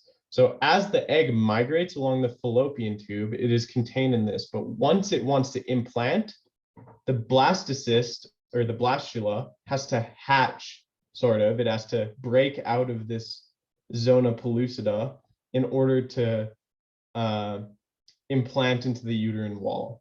So it's not really your traditional form of hatching from an egg, but it's similar. So it's kind of an interesting thing that happens that you never really have heard of before. I didn't hear of it until I learned it. So so essentially the blastula will implant into the uterine wall, and it will sort of form an environment that it can begin developing in. So it'll form the extra embryonic tissues, such as the chorion and the placenta. It'll form the embryonic portion of the placenta, and then of course the female will start developing a placenta around the egg, and that will supply blood and nutrients to the embryo to develop. So after that happens, once it implants, you can notice that we kind of have a different looking structure here. It's not just a hollow ball of cells. Actually, sorry, I have a slide just before that right here. Okay, so this is more specific on the blastula stage. So right here, this is the blastula stage, or right here. You can kind of see it has this weird mass protruding from the inside. So it's still hollow, but it has a mass, which we call the inner cell mass. So the blastula is a hollow ball of cells that differentiates into regions that will form different parts of the embryo. The inner cell mass is highlighted in orange here for a gene that functions to keep these cells in a state where they can form the body of the embryo. So this is a gene called OCT4, and these cells are orange because they're stained for that gene. So the inner cell mass, also known as the epiblast, forms the embryo body.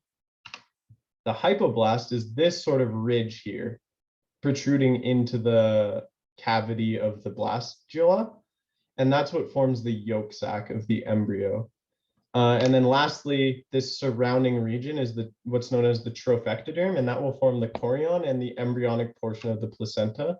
So that looks like this kind of area around it where it interacts with the female uterine wall is what this trophectoderm will form. So every part of the blastula forms a different sort of thing at the end of implantation, but the inner cell mass is what we're concerned with. That's what the embryo comes from. Okay, so from that inner cell mass, we get this process called gastrulation. I know there's this funny quote that this one scientific thinker said. He said, the most important day of your life is not when you get married and not when you die, it's when you undergo gastrulation, which I thought was kind of funny because it is very important. So once implanted, the blastula will undergo gastrulation, which involves the movement of cells from the exterior into the interior of the embryo. So this occurs during week 3 in humans. So three weeks after fertilization happens, we get these cell movements occurring, which will form the body of which will sort of more define the parts of the embryo. So at this stage in humans, the embryo forms what's known as a trilaminar disc that is made up of 3 germ layers, the ectoderm, mesoderm, and endoderm. So I'll talk about those on the next slide. What I want to draw attention to you guys at first, though, is right here. This is sort of a diagram. I think this is a chicken embryo, but it's very similar to what happens in humans. It's almost identical. Actually, maybe this is not a chicken embryo. I can't remember. I thought it was, but it may be human. But we have this sort of slit that runs along the entire edge of the embryo, and the slit sort of extends. It extends this way over time, and as it extends, we get cells moving in through the slit into the interior of the embryo. As you can see, these blue cells sort of migrate, they migrate in and become these red cells, and then they'll sort of settle on the bottom, but some will stay in the middle and some of the blue cells will remain. So it's sort of what we call a bilaminar disc at this stage. So bilaminar meaning it's a disc that has 2 layers. Right here, you can see this is a disc with 2 layers. And then it becomes a trilaminar disc of 3 layers at 16 days. So 1, 2, 3 layers. And each of those layers are called germ layers. And those germ layers are important in forming specific organs and regions of the embryo. So this is where I'm going to talk about the 3 germ layers. So there are essentially 3 defined populations of cell layers that will go on to form the various organs and systems of the human body, as well as every other animal body during organogenesis. The first is the ectoderm. So the ectoderm on this last slide is the blue layer, and it's the layer that remains after the cells have migrated into the embryo. So it forms the epidermis, so the skin, hairs, I guess I said skin here, but epidermis is the same.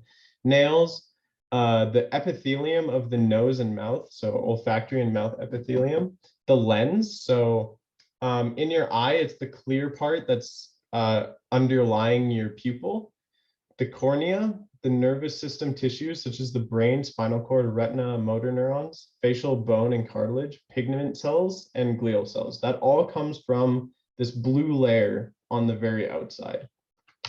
The mesoderm, so the middle red layer, forms the kidney, gonads, so those would be the testicles and ovaries, the vertebrae, so bones, ribs, endothelial cells, which are the same as blood vessels, tendons, skeletal muscle, as well as the dermis, which is the layer that just underlies your skin. And then lastly, we have the endoderm, which is the yellow layer here, which will form the digestive and respiratory tract lining, urethra, bladder, liver, pancreas, prostate, and thymus. So you're probably wondering how a disc becomes a body, and that's because the disc actually folds this way inwards and it creates it's a disc, but it folds inwards to create a cavity. And that is during the process of organogenesis. So organogenesis is the process of organ formation. In humans, it begins during the 4th week. So the embryo folds from a disc into a 3-dimensional structure. During this time, the heart starts beating at 4 weeks, and the neural tube and many organs begin to form. So we can see here at day 22, it's in a disc shape here. This is sort of just beginning the transfer into a 3-dimensional structure. And we see the neural tube forming along here. That's at the beginning when I showed spina bifida. This process occurs here at day 22. And we get somites forming, which are the structures that create the vertebrae. And yeah, so this is sort of the disc shape. And just 6 days later, we get a 3D shape that looks sort of like a lizard, but this is an actual image of a human embryo. This is a human embryo here. So yeah, I guess this is the only image I've found to put in here of a human embryo. It was kind of difficult, but this is day 28 of this human embryo. So just less than a month of development, and we have something that looks kind of like a lizard. But in this diagram, we can see some labeling. So we have the brain is forming, the lens placode, which is a thickening of the outer surface of the embryo that forms the lens of the eye, so that hard part beneath the pupil. We have the nasal placode, which is a thickening on the outer portion of the embryo that forms the olfactory bulb. So like the nerves that innervate the nose, which allow you to smell. We see the heart is forming just under the chin here. So interestingly, the heart forms near the chin, and then later on it'll move down to the chest. And the heart, yeah, we see the heart is beginning to form here. Then we have these things called pharyngeal arches, which are very similar to gills, but they eventually will form into different structures of the face. So this pharyngeal arch will form into the mandible, so the jaw, and then a lot of facial bones as well as skull bones for the other pharyngeal arches. And then the pharyngeal arches also form all of the inner ear bones. So the bones in your ear that allow you to hear things are formed from these little structures here. Here we see limb buds. So this is a limb starting to develop. Here's the umbilical cord. Mesonephric prominence is the formation of the mesonephric tubules, which is part of the kidney. Here's the lower limb bud. So this is the arm, this is the leg. So you can see in relation to the heart is by the chin if this is where the arm is. But the heart, again, it moves down later on. And then we see sort of a tail at this stage of the human development, which will later on the legs and the body will extend sort of to leave this within the axis of the human, and we no longer have a tail at that point. Tarek, doesn't this diagram help us to understand evolution really well in this very small amount of time?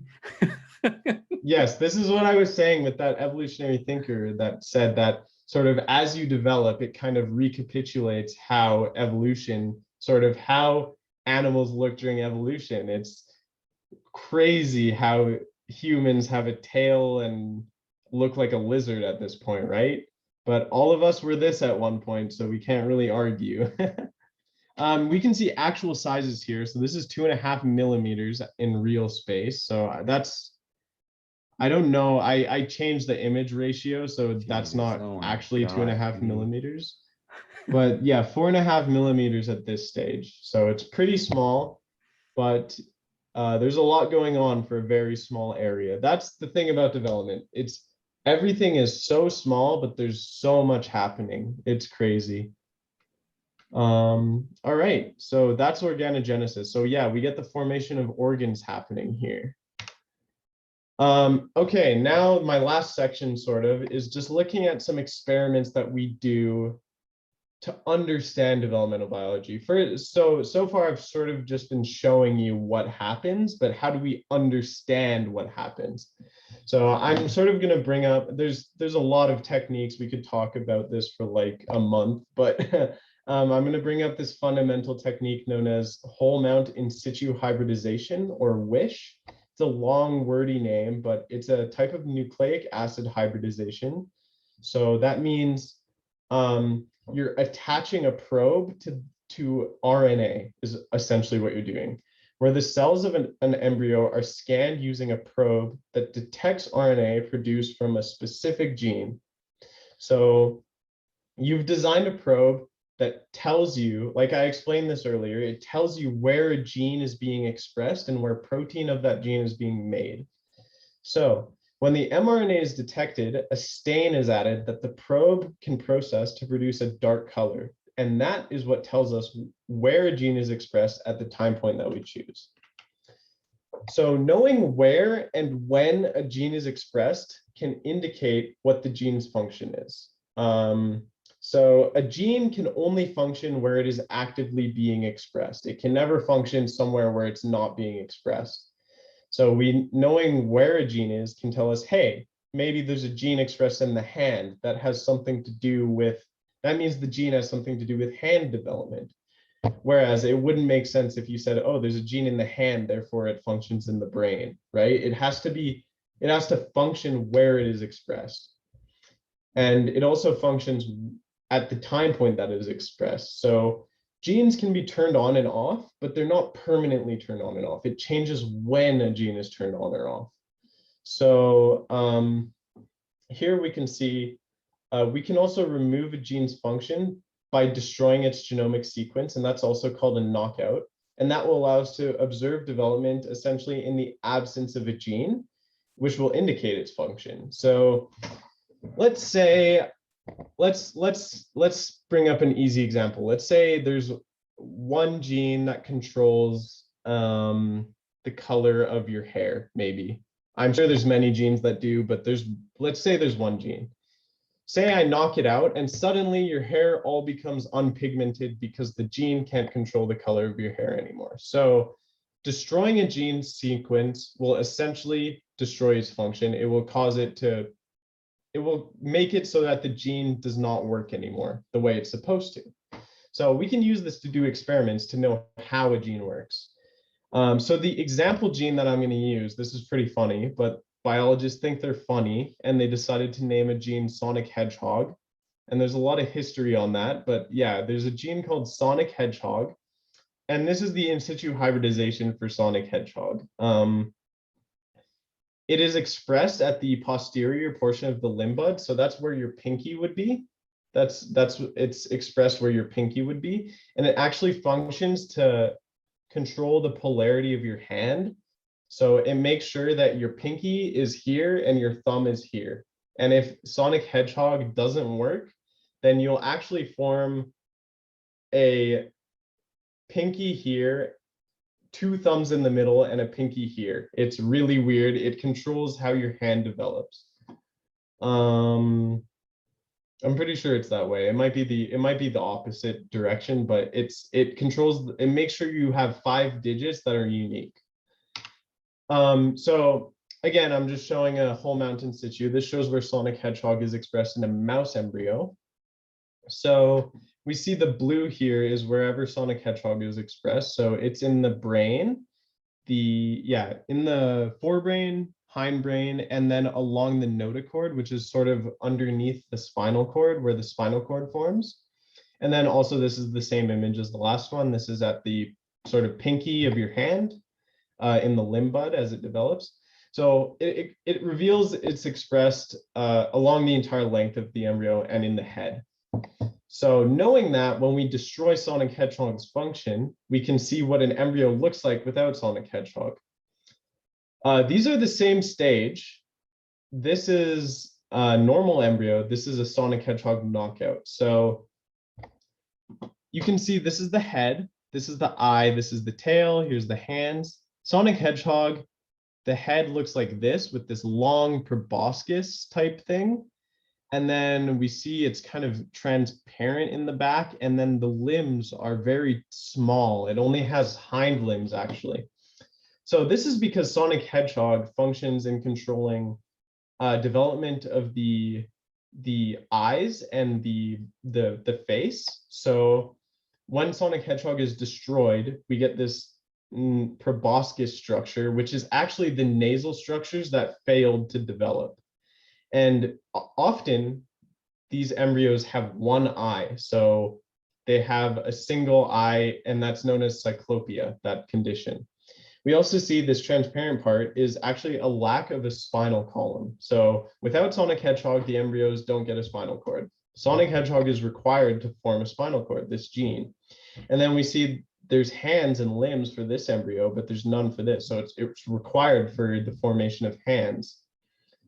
So yeah, there's a few things that Sonic Hedgehog is important for. So this is my last slide. Just connecting Sonic Hedgehog to the clinical importance of knowing developmental gene function. So, as I mentioned, Sonic Hedgehog is important in separating the eyes into two separate fields. It makes one eye go into two. If Sonic Hedgehog doesn't work, you get cyclopia, so one eye. Human individuals with errors in Sonic Hedgehog gene have a disease known as holoprosencephaly or cyclopia. Disclaimer, this image might be disturbing to some people because there are humans in this image with issues in Sonic Hedgehog. So this gene functions in controlling eye field development. So errors in controlling that will cause eyes to be too close together or too far apart in some cases. Some cases are much more severe than others. This boy here looks normal, whereas this is probably the most severe cyclopia you'll ever see. So we have a single eye and a proboscis, just like this mouse here has a proboscis. We have a single eye and a proboscis, which would be the nasal structures, but they failed to move down into where the nose should be. And here we have the eyes are close together and they have cleft lips. So there's a failure for the face to join at the center. And that's because this gene called Sonic Hedgehog that we know is expressed in the head and functions to separate the eyes is destroyed in these individuals. Their gene doesn't work.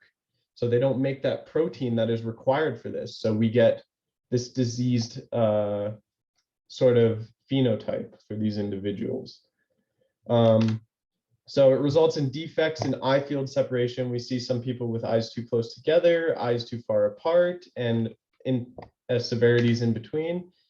So essentially showing you this, I'm just saying that knowing the normal function of a gene in development allows us to understand why these individuals experience defects, which may allow us to find routes of treatment.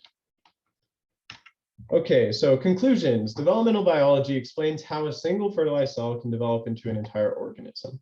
Understanding the cell biology behind development can help us understand how things can go wrong, which may lead to clinical solutions to birth defects and development-related disease. And here's a nice image of a mouse embryo. I'm not sure what gene this is showing, but this is the expression of a certain gene that has expression in the veins, which is very nice to see.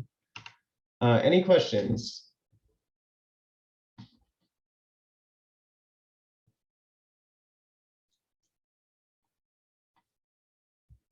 My question. Mm-hmm. That was really insightful. I'm like, yeah, a lot of things I didn't quite grasp, but I'm pretty sure I got the basic idea of the whole presentation, which was super interesting to know about these things that are out there. But when you say protein, and you know how we have like carbs and proteins that we eat, like, are they the same protein or? Yeah, so they're this protein? Tarek, would you mind stop sharing the screen so that we all can see and we can? Oh yeah, for sure. Yeah. Okay, thank you. perfect. Yeah, so protein. Oh, sorry, I forgot to just put on my acknowledgement. Sorry. Do you mind if I just reshare to put on my? Yeah, sure, absolutely. acknowledgements, Yes. For the slides. So yeah, acknowledgements. Thank you to Dr. Cobb for permission to use CMMB 403 course content. And here's my references for a few of the things I had, but I didn't reference everything because just a few images and details were from those. So yeah, so all the other stuff was from Dr. Cobb and from my brain. So yeah. All right.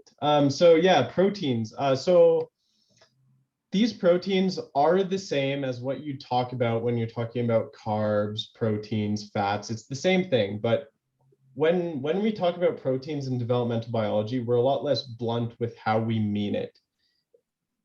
In molecular genetics, we mean it in a much more precise definition where a protein is a molecule that performs a specific cellular function. Whereas when we talk about protein in nutrition, it is the same molecules, but we just talk about them because we need to eat them, because in order to make protein, you need to eat protein, right? So when I say protein, Sonic Hedgehog, like what I was talking about, it's actually a signaling protein. So it gets secreted from a cell, it goes and binds a receptor on another cell, and it'll tell that cell to do something. So all of these proteins have specific functions, and that's what I mean when I say protein. Thanks.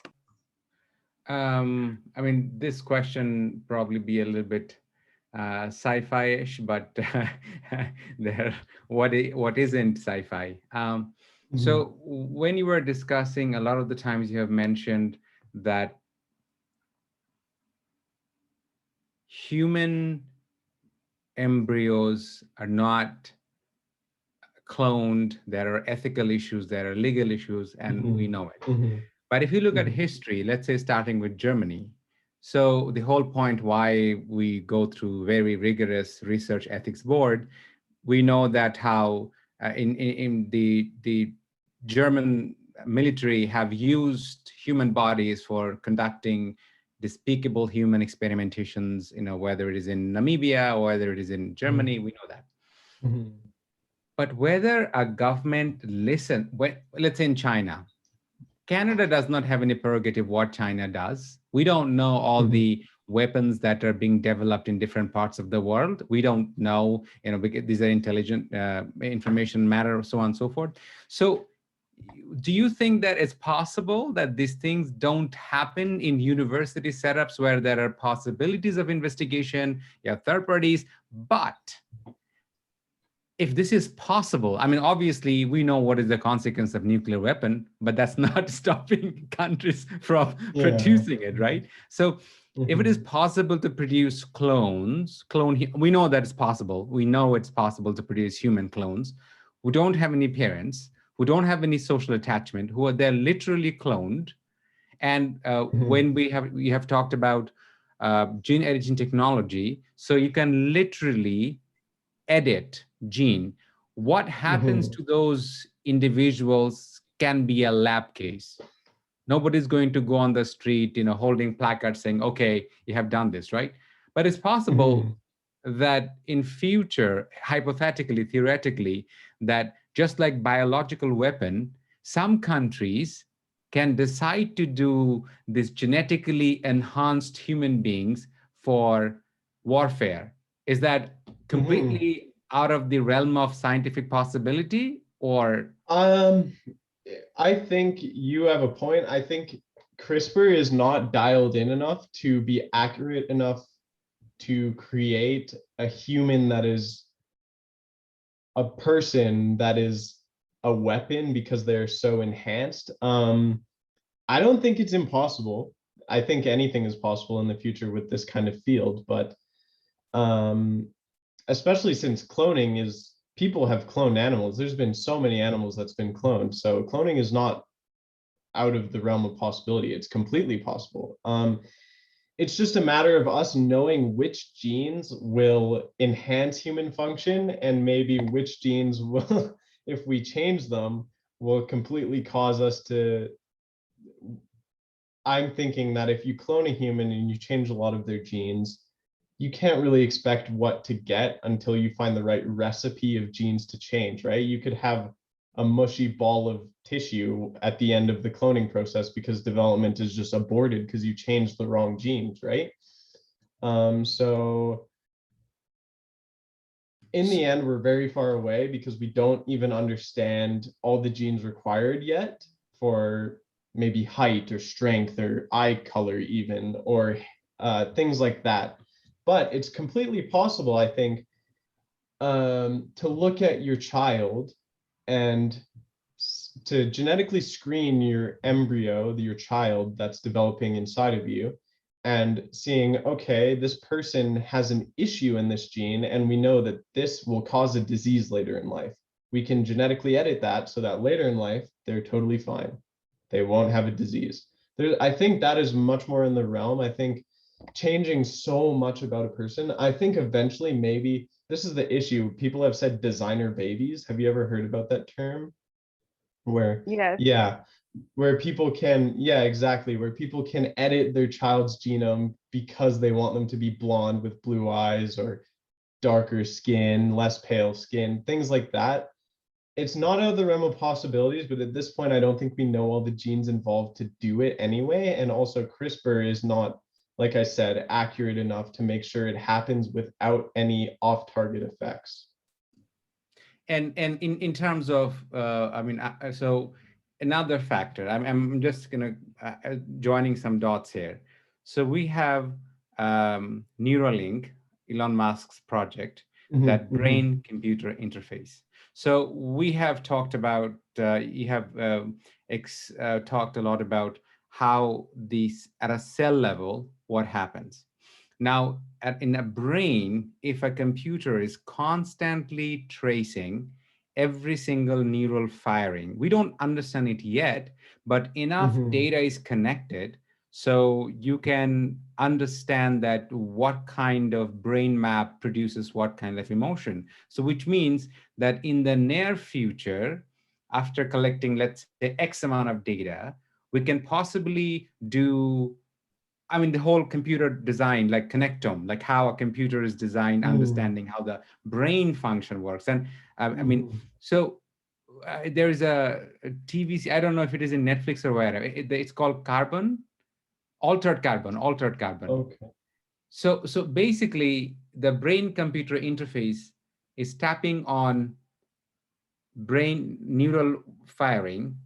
And if it collects data at a certain amount of time, if it can actually clone your consciousness, and if the body can be cloned, which means that we are heading towards a theoretically possible, for example, when Alan Turing was talking about the possibility of a thinking machine, it was laughable, but it hasn't taken very long to actually see where we're standing at the moment in terms of artificial intelligence. Everyone, behavior, right? Everyone has one of Alan Turing's machines in their pocket, right? Like exactly. Yeah. Exactly.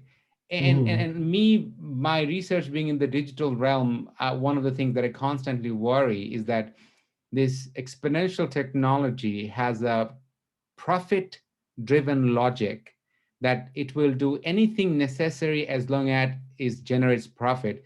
Forget about ethics, forget about what it does to humanity. And if you look at the history, human history, modern history, or let's say 700 years of history, somehow profit has taken precedence over ethics. So in this realm, do you think that even from the stage, like let's say Jimam, Alif, they're in high school, they need to start thinking about the ethical implications? Jimam, what do you think about it? I think, yeah,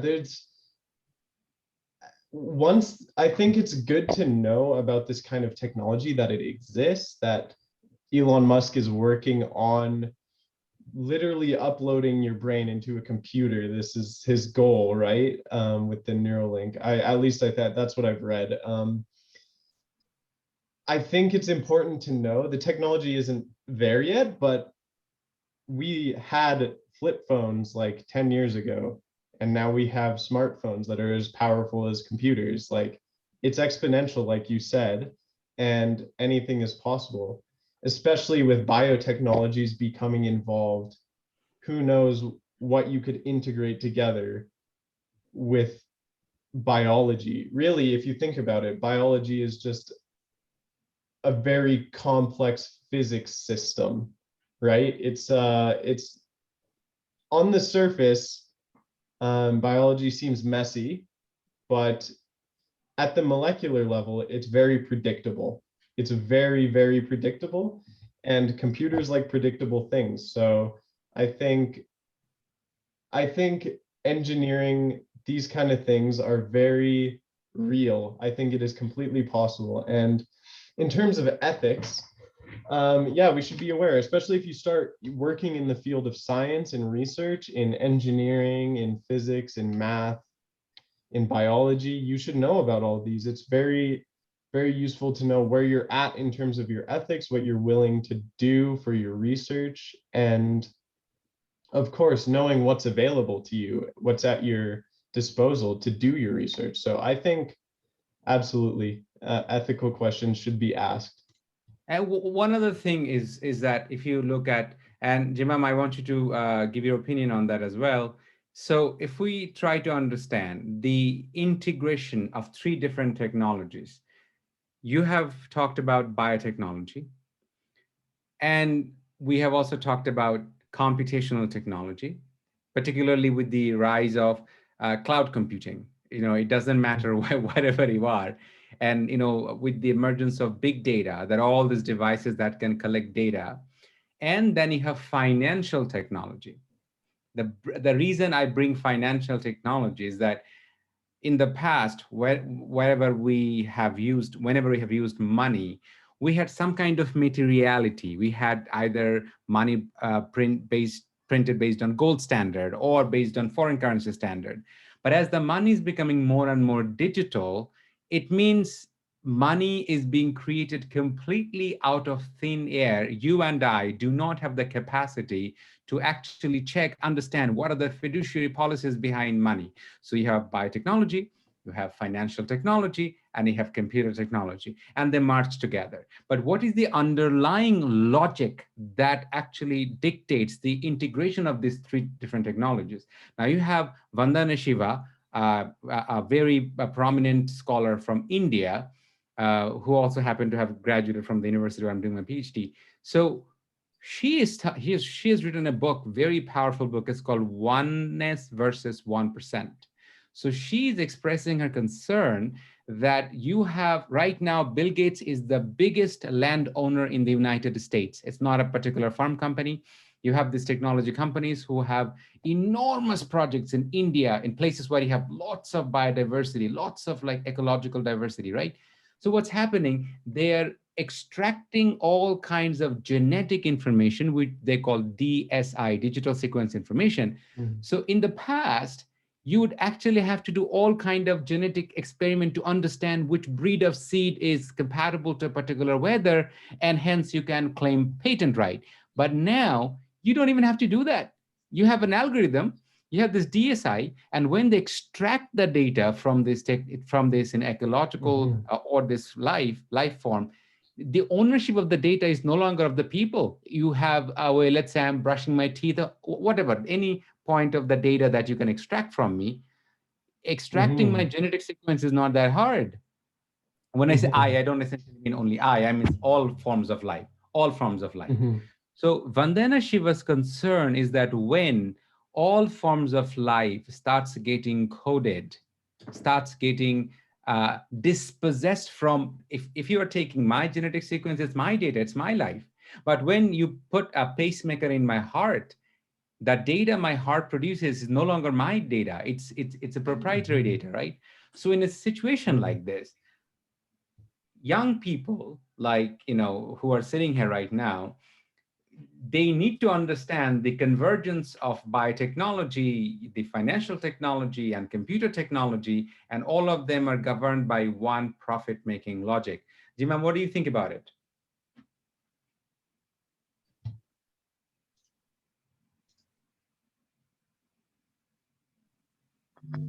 So you're asking me? Yeah, that's because I always talk about technology stuff with you. Can you please repeat the question? Okay, so I will ask I'm first. sorry to interrupt. After Go. Jimam is done, I want to share my opinion. Okay, sure. So the question is, if this computer technologies can extract all of your genetic data, I mean, when I say your, I don't essentially mean your life form, let's say the agricultural data, right?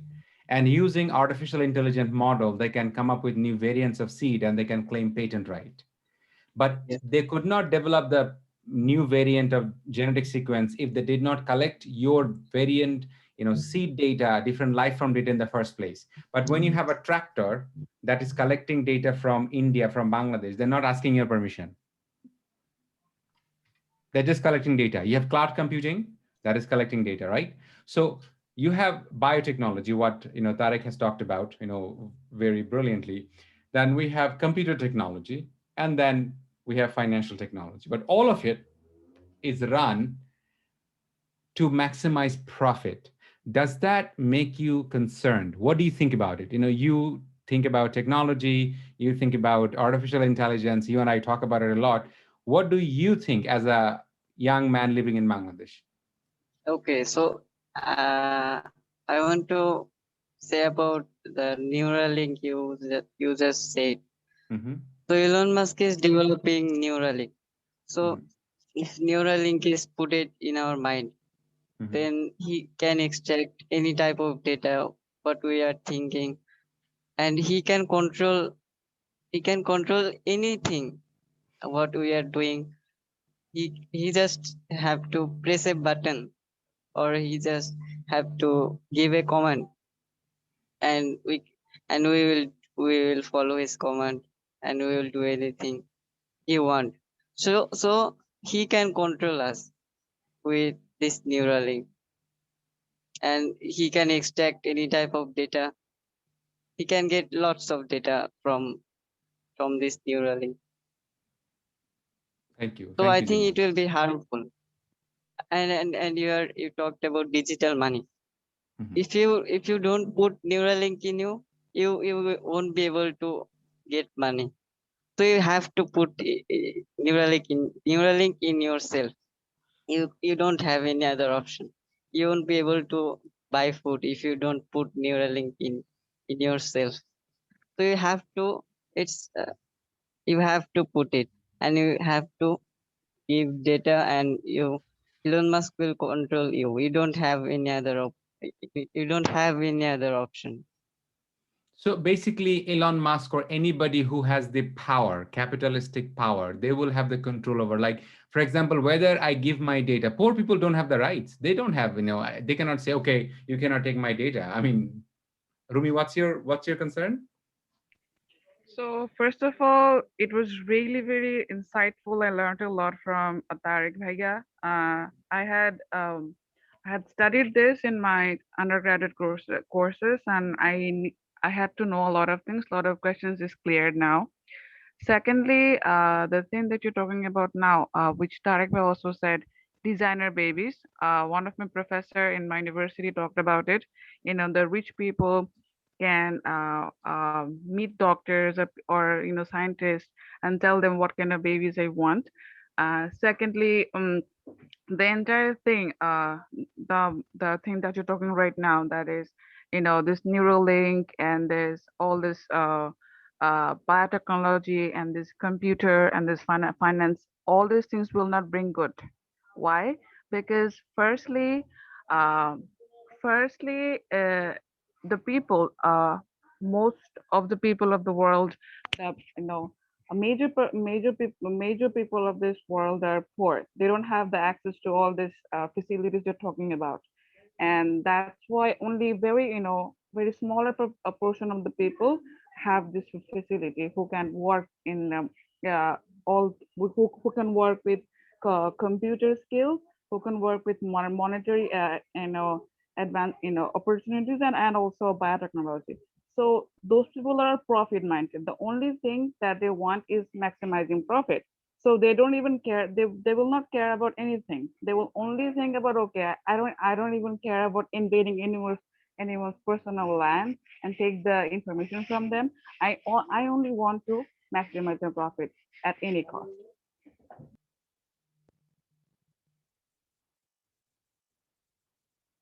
that has been the history so far. I mean, whenever they wanted to extract profit, or continues to be, right? Yeah, so I mean, this is super fascinating discussion. I think we should continue having dialogue with Tarek, and I mean, there are so many things that I have questions, but obviously no one. We will probably. But Tarek, thank you very much. Honestly, it was mind-boggling. At the same time, this is what actually excites imagination among our youngsters. And these are the kind of conversations that don't go to the schools in the villages of Bangladesh. But I'm super excited that they are participating, they're asking questions. Alif, do you have any question to ask? Anything to contribute? No, there is no question, as Tarek Bhai just made us clear enough. And if I have question, I will just watch the video if it is uploaded in the YouTube, and then I will ask you or Tarek Bhai. But what's your you being a Bangladeshi young man, what are some of your aspirations, or optimism or concerns when you think about what we just have talked about? About technology. About developmental biology, and the other things that we have talked about so far. In Bangladesh, the young generation like us have the dreams to become a doctor or engineer. But I think biology is an interesting subject. I didn't find any interest in biology before, but I find biology much interesting today due to Tarek Bhai. And I know about, I just have some knowledge about cell, and it was neuron from my school, but not enough, as Tarek Bhai said. Wonderful, thank you, Alif. And Oyan, what's your opinion? What's your understanding so far? I think there are some problems with development of biology, but there are some few. These are only few. We have huge, and that can contribute in our future hugely. In our life, they can prevent any of our disease before our birth. I mean, by watching our DNA and many things on. And I want to thank Tarek for this amazing conversation. So someday Tarek will design, he will sit down behind the computer and he's going to write a bunch of code to decide, oh, so the next, I don't know, frog is going to be of this quality. He's going to write a bunch of codes and it's going to come out like that. What do you think, Tarek? It's completely possible. I mean, there's so much meshing of all the fields, right? Like, there's especially now that biophysics, biomechanics, there's so much, like bioengineering is becoming huge now. Biotechnology companies are doing well and everything, especially with COVID. They've been able to shift their manufacturing to sort of the needs of COVID. But I mean, in terms of development and all of these interesting questions, it's crazy how meshed all the fields of science have become.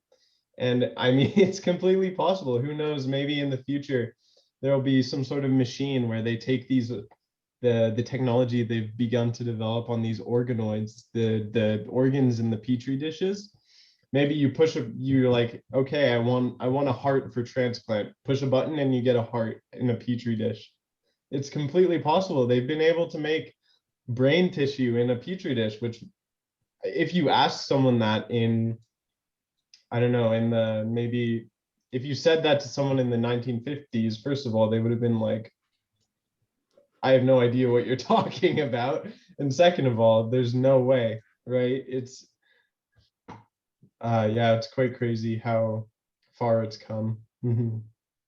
Tarek, I want to ask you this one question, last question to you, is that, so a lot of us, we don't understand that we have been able to push, I mean, the world has been able to produce a vaccine in record amount of time, in the short, small amount of time. And there, it wouldn't have been possible without actually biostatistics, biocomputation, how the artificial intelligence has been used to understand the gene sequence of the virus and to understand its behavior and how. So could you speak to that a little bit so that, I mean, we heavily talk a lot about technology so that they understand, oh, where is the technology, artificial intelligence is coming in the fields of developmental biology. Yeah, so a lot of the technology in developmental biology is really, other than experiments, a lot of it is very, especially with gene sequences, it's open access on the internet. There's databases of not only sequenced human genomes, there's sequenced mouse genomes, sequenced zebrafish genomes, every genome where there's a model organism. You can search up the gene you want, you look at it, you get your sequence, and you can work with it, right? So there's been huge advances, and especially for something as big, yeah, it is scary, I think, knowing the sequence of every living organism, but it does make it easy for research. We don't have to find it out ourselves. We can just type in the gene we want. But in terms of COVID,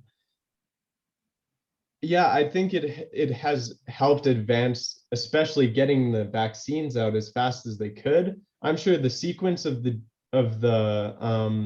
mRNA vaccine was one of the first things they were figuring out. It's just so quick to work with sequence now that we have these powerful computers who can compute millions of lines of sequence for DNA, right? So I'm not sure how big the sequence is for the mRNA, the Pfizer mRNA vaccine, but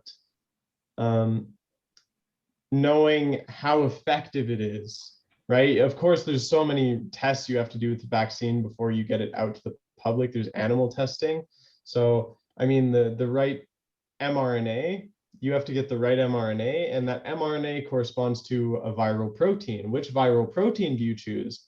Well, it has to be one of the receptor proteins on the virus, right?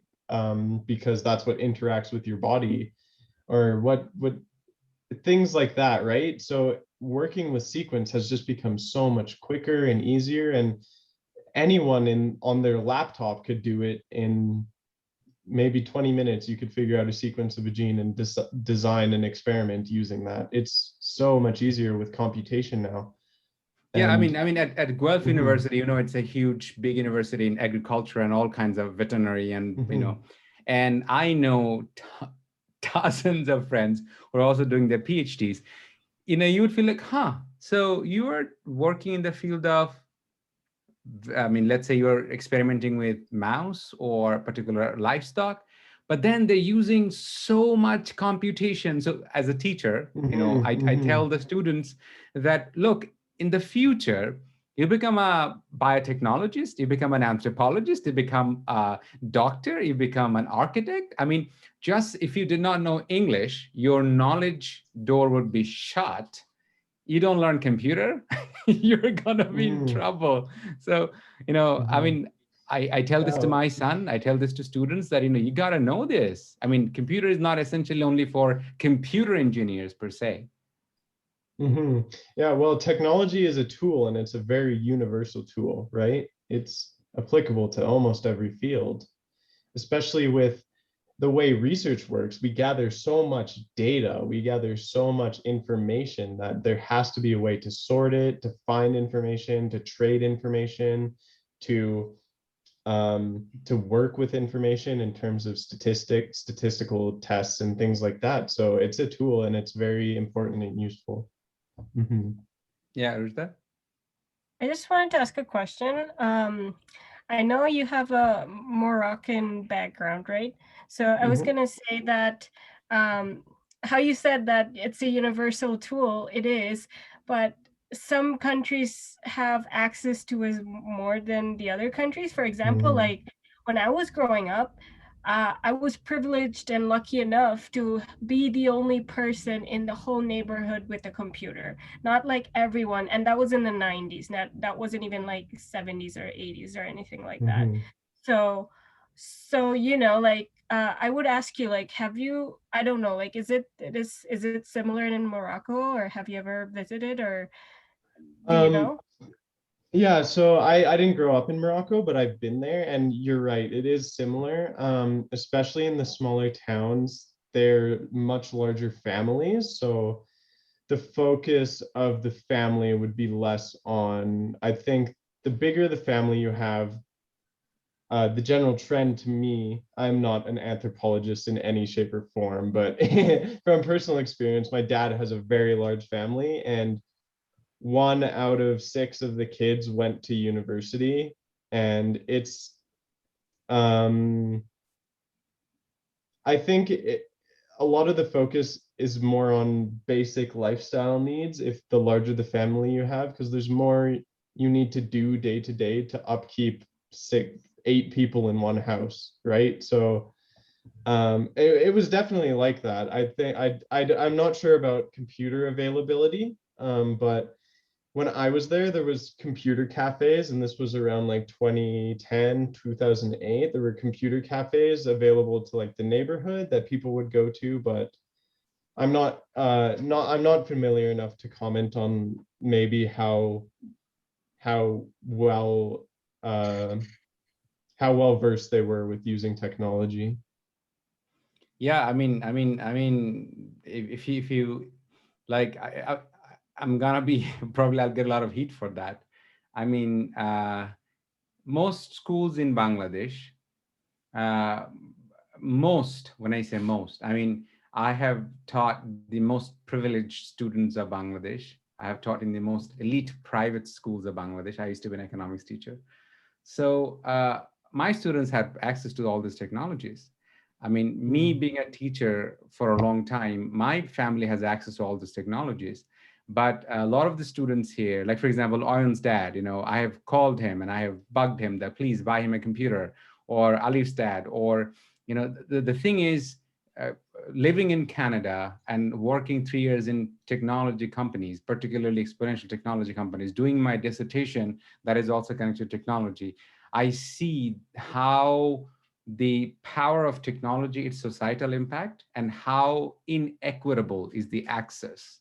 This famous saying is that the future is already here, but it's not at all evenly distributed at all. It's not at all evenly distributed. So 99% students, more than 99% students of Bangladesh who are studying in public school. I mean, ask any of these kids here. So again, Jimam, do you think, you have discussed technology in your school growing up, or, or the places, the way we discuss technology here? Never. They don't. We have started discussing that whether it is science, whether it is technology, it has the politics. And I define politics for them this, is that anything is developing, it benefits some people and it marginalizes others. So that you need to start questioning that who is it benefiting? So when you think about developmental biology, and when you think about genetic engineering, when you think about biotechnology, we do know that if one country wants to decide to develop a biological weapon, just design a deadly virus, design something. And we know that countries are building biological weapons. We know that. It's not a secret, So this is where, Tarek, you can make a lot of contributions to many other places in discussing that, like, hey, what you said today, you said it beautifully, that we are actually sophisticated physics. This was a beautiful way to say it, is that at a molecular level, you can literally understand, like you were saying, and Rushta beautifully has pointed it out, that it's pretty much like programming, that which gene expresses, which gene doesn't, right? So anyway, I am super excited, and I really invite you, Tarek, consider joining us in future classes. And Maddie, please, your discussion was awesome. I'm waiting for next time Maddie's gonna say, okay, so on that day, I'm going to discuss this project, or you're working on this project, or you are doing this project. I mean, do come and drop by, whenever time permits you, okay? Yeah, thank you. I mean, you are invited 5 days a week. Right. Any day you are free, just, when it is Toronto time, it's 9 o'clock at night. I think it's 7 at your place. So Tarek, the invitation is open to you as well. Just, just drop by, just like Rusta does. Any day she's free, she just drops. And I mean, I want you to consider this as your extended family, like learn from them and also teach. So, exchange of knowledge. Thank you. It's definitely a privilege to be even a part of this. So thank you for inviting us. Pleasure. I will send you, I'll look you up, and I'll connect with you folks. Okay. So it was a pleasure. Everybody have a wonderful day in Bangladesh, and you folks have a wonderful evening in Canada. That's all for today. And Tarek, once it is done, I'll send you the link. Okay. Okay. Sounds good. Thank you very much. Thank you, Tarek. Thank you very much. Bye-bye. Rushda, No bye. worries. Bye, everybody. Bye. Bye-bye.